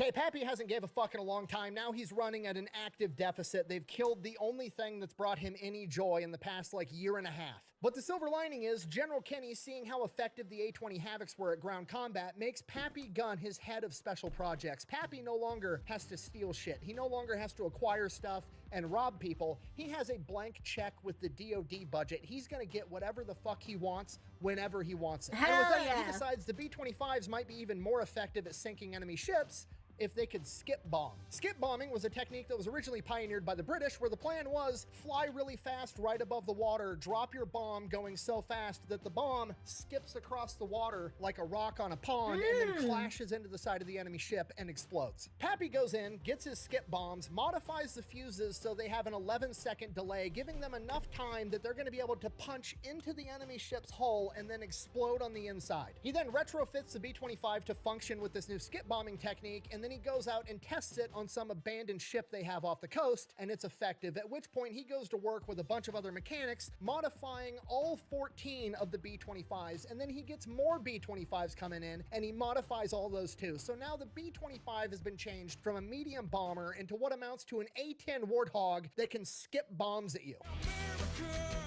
Fuck yeah! Oh my god, wait! Oh my god, wait! Oh my god, wait! It's Snowman song! Fuck yeah! Suck on my balls! What you gonna do when they come for you, yeah? It's a dream that we all share. It's nothing for tomorrow. Hell yeah, brothers! Okay, am I lagging or did your smile just make time stand still?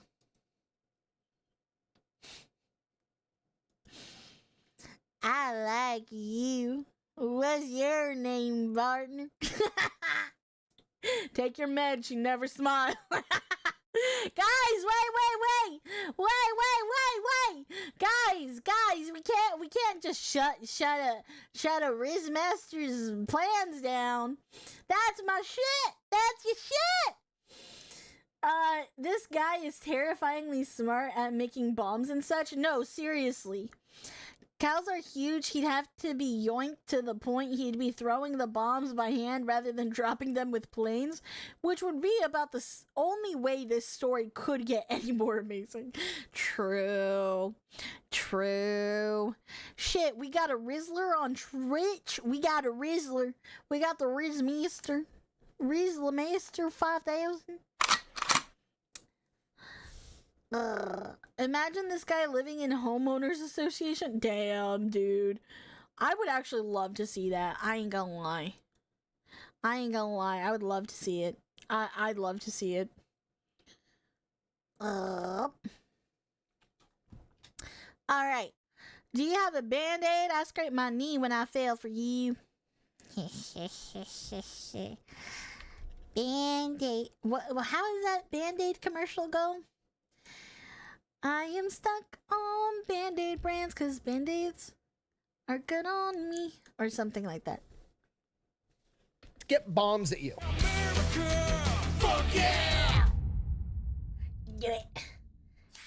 Late February 1943, things in the Pacific Theater are, the tide is starting to turn. On the ground, both sides are sucking. It's turning into a war of attrition. Both sides, the American and the Japanese, are struggling to get their guys troops, supplies, and reinforcements. Military intelligence has found out that the Japanese are launching a major reinforcement operation for New Guinea, where they're sending in an entire division of Japanese Marines. They're going to be coming in on 8 troop transports, being escorted by 8 Japanese destroyers. If they can somehow prevent these troops from making it to New Guinea and destroy their ships, America's going to be able to take it over that much faster. If so facto, the war ends sooner. Pappy gets his family back. Pappy is all about it. It's time to throw in the B-25s. All right, so here's the plan. Obviously, these ships are going to have fighter cover from a bunch of Japanese Zeros. We're going to send in America's new badass fighter plane, the P-38 Lightning. They're going to go clear out the Zeros. Then we're going to send in a bunch of B-17 conventional bombers. They're going to drop their bombs from like 10,000 feet up in the air. It's going to be horrifically ineffective.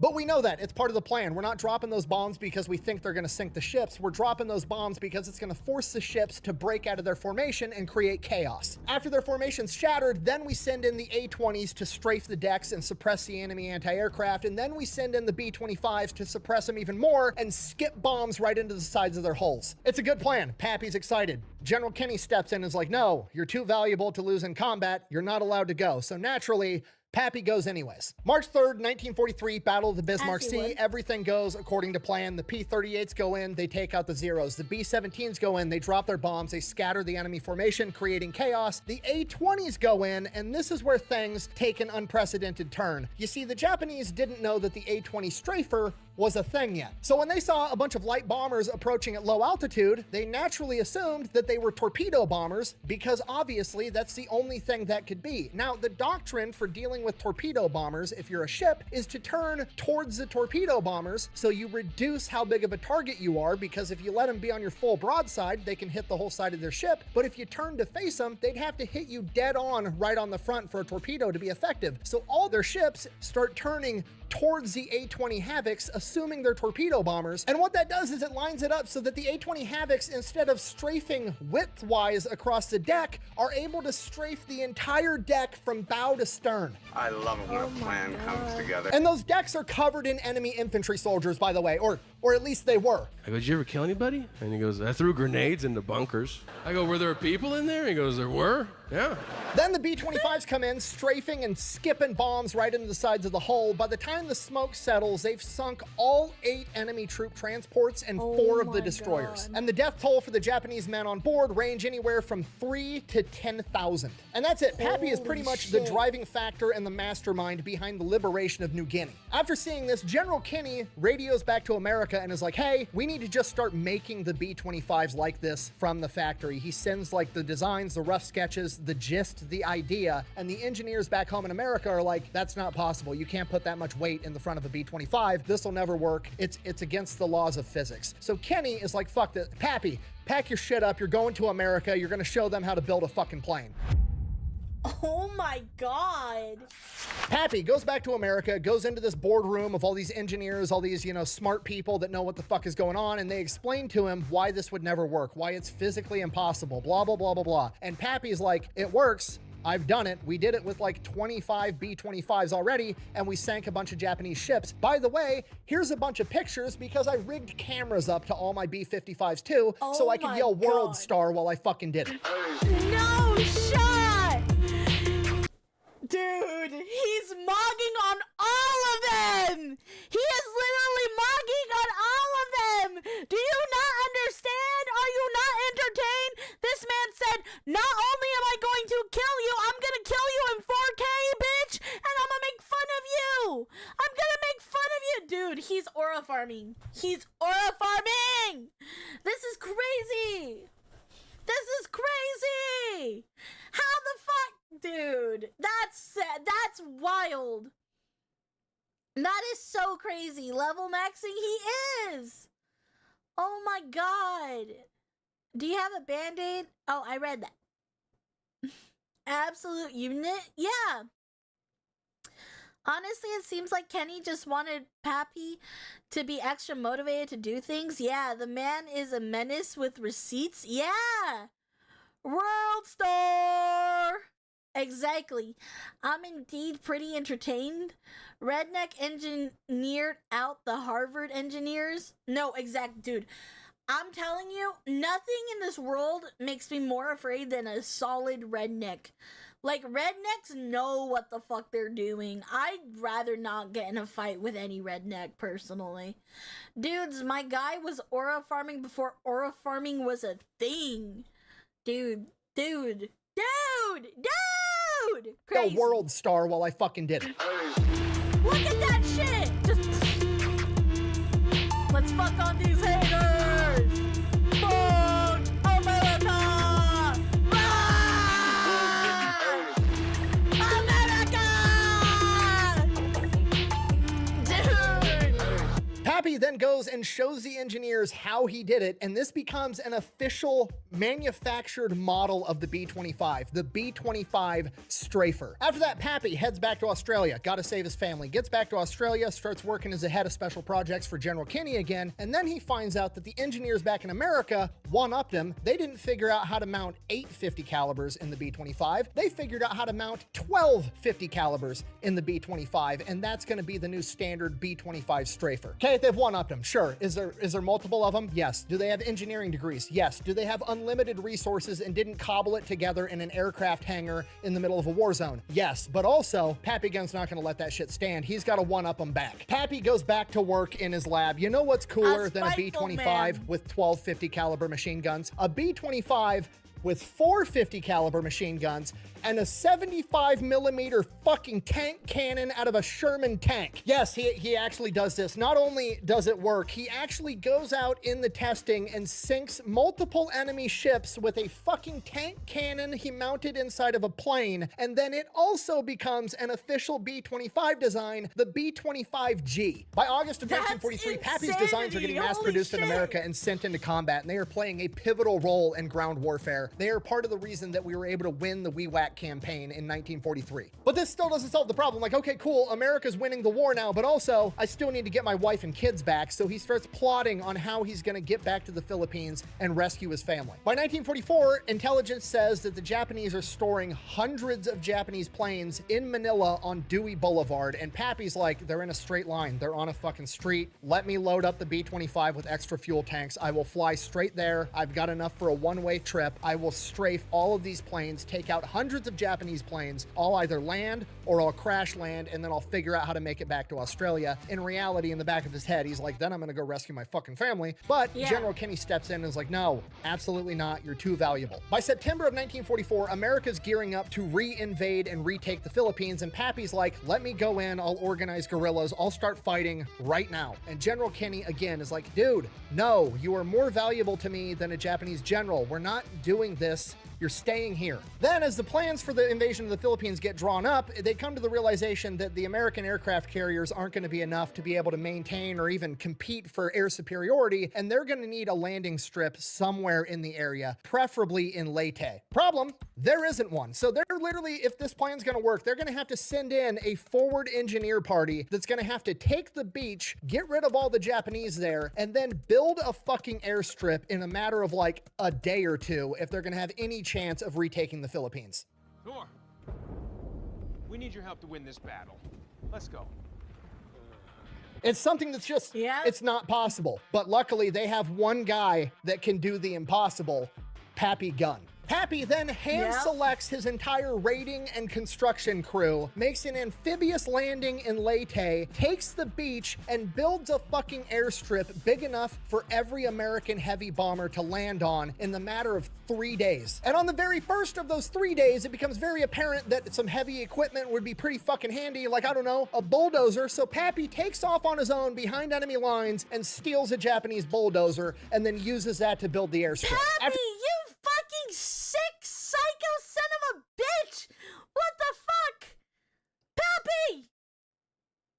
Pappy! Holy shit, man!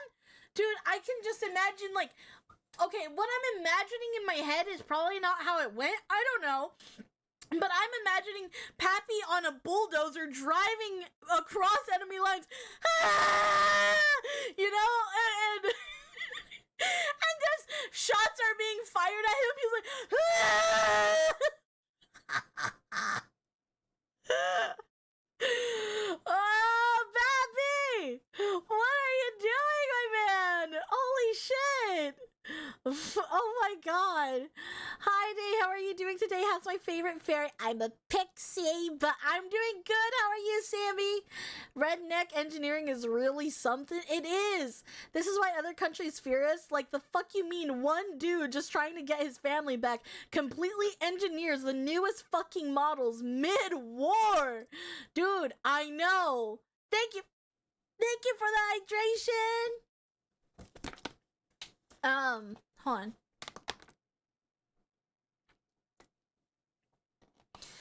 on. Okay. What was I gonna say? Don't be suspicious. Don't be suspicious. No, seriously.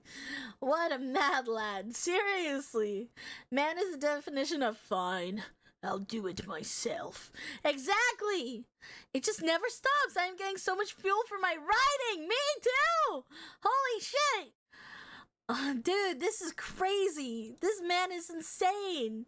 Absolutely insane. Probably strapped a cannon to it on the way back. Yeah, imagine. Dude. This is so crazy. And what's crazy to me is like, this is like crazy ass like inventions for back in those days. I can only imagine what the military has been up to lying in wait currently. You know what I mean? Because like, okay, just to be honest, like, we're going to war again, right? I don't know if you guys heard, remember when we stole the Venezuelan president? I saw somebody say that the people that were there trying to protect the Venezuelan president, that they started dying, just dropping like flies because of like radioactive type of like hearing or something. Like there was like some noise that was played and then people just started dropping to the floor and dying. Do we have anything like that? If we do, that's scary. That's really scary. That's really scary, bro. If we are bringing out the new toys, that's not a war, it's a testing site. Dude, just gonna steal a cannon off some random shit. We've had direct energy weapons for a while. We have way worse. Don't let the Imperial institution to know about the secret weapon. Yeah, dude. If that is an actual thing, again, I don't know if it's real or not. I don't know. This is something I read in an article from one of the survivors of the thing, right? But damn, and he's got speakers blasting Doom 2016 despite the fact that it hadn't been made yet. Exactly.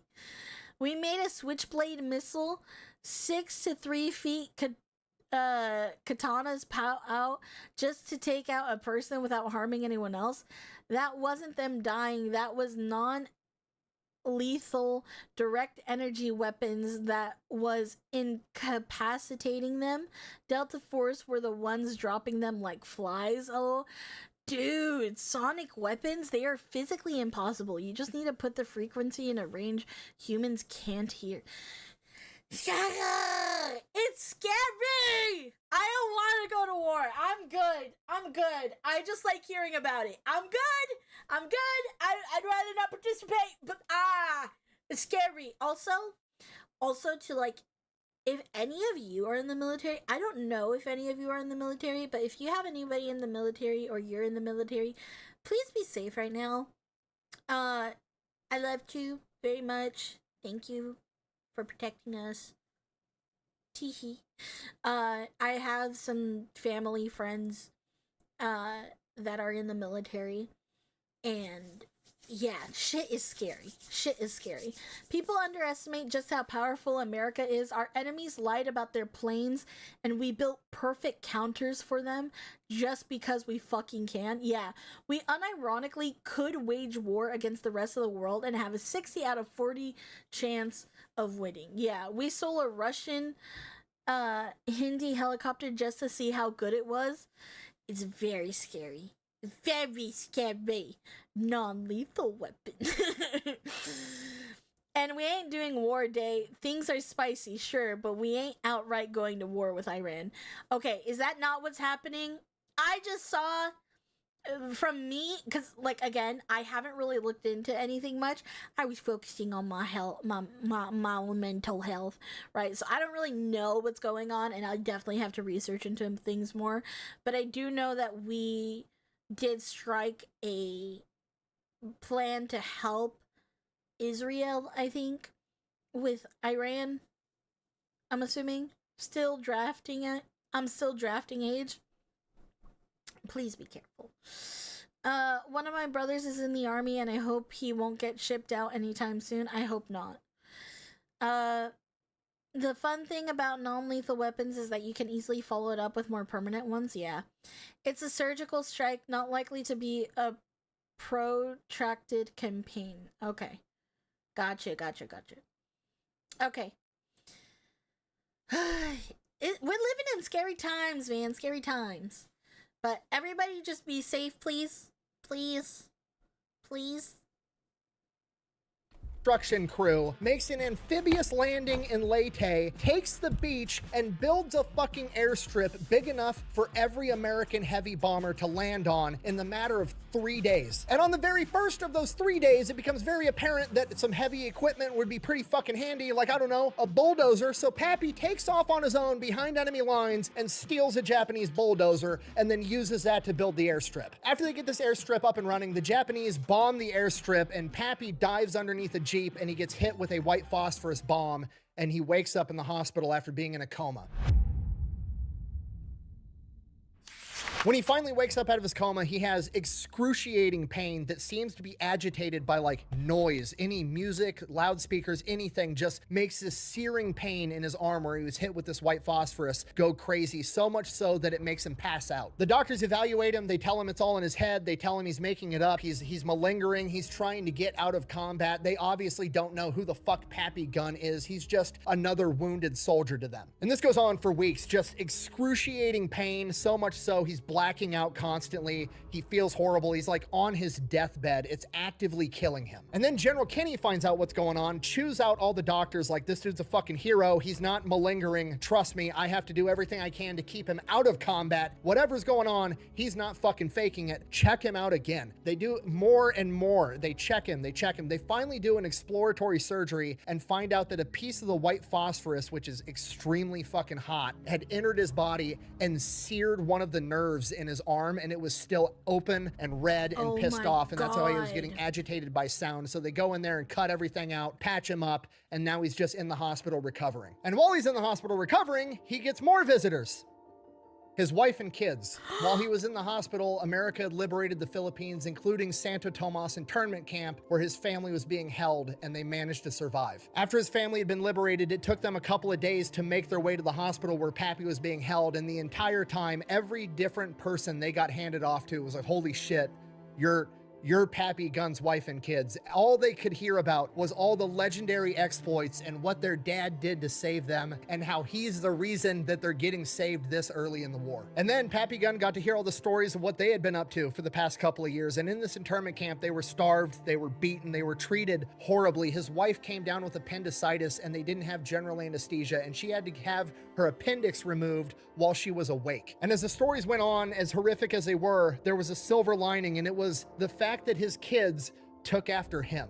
His daughter had a cyst on her spine and had to have surgery, and she was in a full body cast for months. She used that body cast to hide and smuggle intel in and out of the camp to guerrilla fighting groups. Quite literally, some of the intel that was probably used by Pappy to help save them was delivered by them. His sons would break out of the camp at night and go steal food and smuggle it back in to feed their sisters and their mom, themselves, and other people. The entire time, Pappy Gunn was fighting his ass off to get back to his family. They were doing the exact same thing to get back to him, and that is the best ending to one of the best stories I think I've ever told. Thank you for watching. Best way to support the channel is go buy some merch, maybe drink some Echelon. All that's available over at thefatelectrician.com. Quack bang, out. Bye. This is one of those stories that I really hope gets made into a movie, but I know that they would ruin it at the same time because that seems too unrealistic. Bah. Dude. My heart. Bye, Lemon. Honestly. Oh my god, my heart. Genuinely, it is so fucking cool. Like, okay. And this is where I say, like, I know what it means to be a fighter. Obviously not to this degree. Thankfully, I've never had to be in a situation that made it where, like, I had to fight for, like, my life in this type of way. You know what I mean? But honestly, like, it is so fucking awesome that the entire family just was doing their absolute best to get back to him, you know? Like father, like son, like daughters, dude, yes. Like, This is genuinely perfect. Hold on. I'm sorry. I kind of want to read because like I made a Twitter post yesterday about fighting, right? And so I kind of want to read it right now because I feel like it kind of ties in. It's crazy. It's crazy. Things tie in. Things tie in at good places. Hold on. Let me see. Let me because I want to read it properly.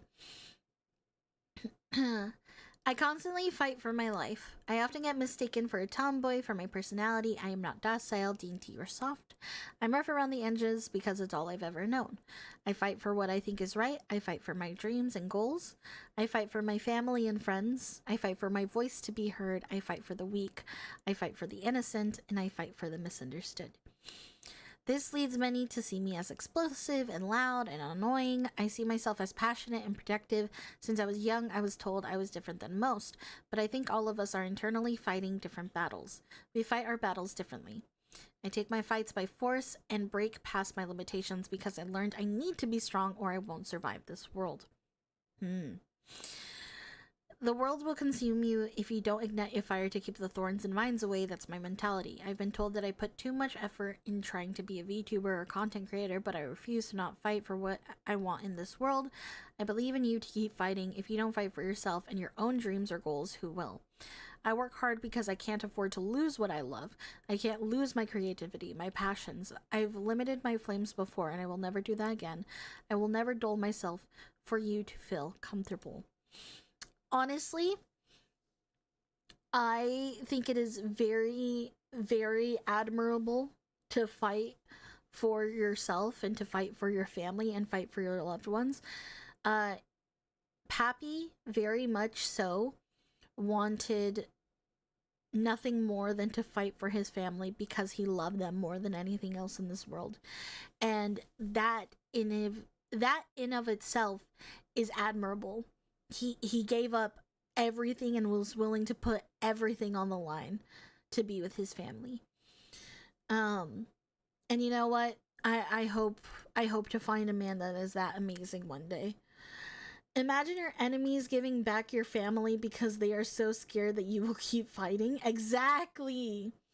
Whole family of legends. Hope their descendants know how cool of a granddad they got. Headed to bed now. Have a good night and rest of stream, day, and chat. Good night, sweet dreams. Good night. There's stories like this throughout all of World War II. Just people deemed that it's too unrealistic, and in no way would happen that way, but it did.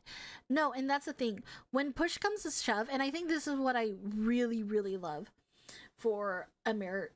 Like, this is what I really, really love about Americans, is that Americans themselves have this crazy fighter spirit that I haven't really seen in other countries. Now, again, I am American, so I'm quite biased on this. But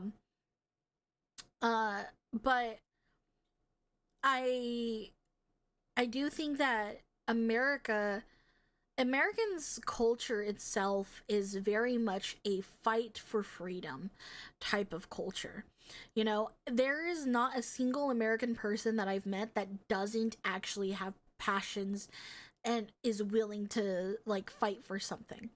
Like, yes, we are very indecisive as a country, and we have a lot of things that we internally fight about a lot. But I've never known an American to not throw hands, to be honest. Nah, it's an American thing. We ain't never ducked a fade in our life. Exactly. America. Exactly. Good night, Chain. Sweet dreams. I said it before. You're very sweet day. Thank you. I'd watch the hell out of a movie based on this man. I do not fight for the weak. Sometimes the weak are still wrong. I fight for what I think is right. The darkest times create the most heroic people. Yeah, absolutely. And the reason why I say I fight for the weak is there are weak people at times that are too weak to stand up for themselves and not capable of standing up for themselves. And if I see somebody that is innocent and weak and needs help, I'm going to stand beside them. I don't care how weak I am in comparison to somebody. I'm willing to throw the hands for you. I will fight for what I believe is right, just in general. And if you need a hand, I'm gonna help you. You know, and I love it. It's the true American way, to be honest, is we're fighters. We're fighters.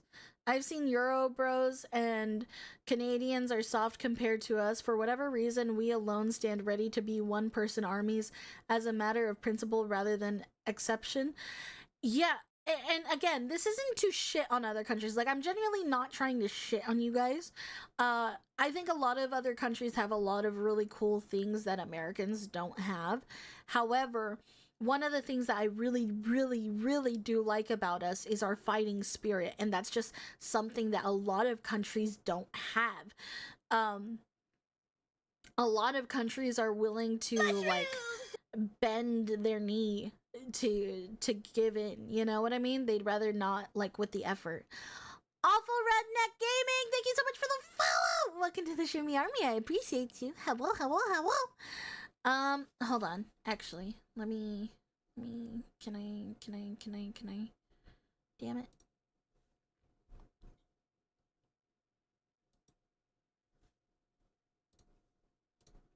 Okay, there we go.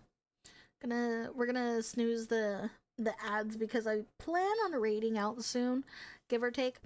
Hi Day, hi chat, hi Senator, hello. But I think there's a lot of really, really cool things that only Americans do, and fighting is one of them. And I really like our American spirit in that sense. And I'm very, very proud to be an American, and I love being American. And you know, I know a lot of people that really, really, really don't enjoy being American, which is a shame to me. But I kind of felt like I shouldn't say that when I was around certain people, and now I'm really happy that I'm able to just say it. Many nations are spiritually tired. It'll happen to the US eventually. Oh, yeah. I think that's it too. Like, we're still a younger nation, you know what I mean? But I don't know. I guess again, I don't really know too much about other countries' histories per se. I don't know. I don't know if that's ever going to happen. Like, to me, that seems unfathomable, to be honest. Fighting is all I know. I'm so tired. Yeah, dude, fighting is all I know. That's all we know, you know? Nah, we are in this for the love of the game. This is our favorite pastime. We love it so much we export it. You literally carried on where the UK left off. Honestly, I can agree with that. As someone who grew up as a tiny little crash out, I can respect the love of throwing hands. Yeah. No, like, seriously, like, I can't help it. Like, I love to throw hands. I can't help it. It's because, like, if you're not willing to fight for it, and you're not willing to fight for yourself and others, like, who will? Like, you know, like, why just give in, you know? Having pride in your nation is nothing to be ashamed of. I know, and I'm very, very, very proud of the country that I'm from. I'm very proud to be American. But in today's modern day, you meet a lot of people who shame you for that. And I think that's really silly, because there's a lot of people who gave their lives for this country, and I'd rather not dishonor them and the sacrifices they've made. And Pappy, I know he was fighting for his own family, but I think what's even more beautiful is it didn't only help his family, it helped so many others. It helped our country, it helped our families, and you know, a lot of people think that, like, it's really selfish going into the military and stuff like that, and I think it's one of the most selfless things you could do, because you're putting your life on the line for so many people, so many strangers that you don't even know. And sometimes I don't know if they fully understand what they're committing to when they go and enlist in the military. They're giving up a lot of themselves for us, you know? And I wish I could be that kind of selfless, truly. Because it's selfless not only for you, but also your family, you know, because your family is going to be stressing about you and worried about you constantly, you know. So I think it's really shitty to shit on the country as a whole, even if you're unhappy with certain things that happen. Are you boys really fighting? Ladies, you're both pretty. Can I go home now? Fuck the people who shame others for loving their country, to be honest. Oh, absolutely. I think, and mind you, just because I'm proud of my country doesn't mean that I don't expect you to be proud of your country. You should be proud of where you come from. I think if you're not, then, you know, you okay, man? You okay? You doing alright? You doing good, fam? They didn't yearn to scrape like we do. They wanted an empire. We just want fades. Oh my god. You guys are silly. You guys are silly. But I think I'm gonna be ending it there. I think that's a good little note to lead off of. I will talk to you goofy goobers later. But thank you guys so much for being here with me today. I appreciate you. I'll always be proud of my country because I grew up around good patriotic people, and I think that's the biggest difference between me and the people who hate their own country. Yep. It is very much about who you grow up around, to be honest. And I'm glad that you're proud of your country, because you should be. 100%. Alright, today, we are gonna do a raid, so thank you so much for hanging out with me tonight. Good night, everybody. Sweet dreams. I appreciate you guys all being here. YouTube, I'm gonna say goodbye to you first. Bye-bye, YouTube, bye-bye. Thank you for being here. Good night, sweet dreams. I will see you guys Monday.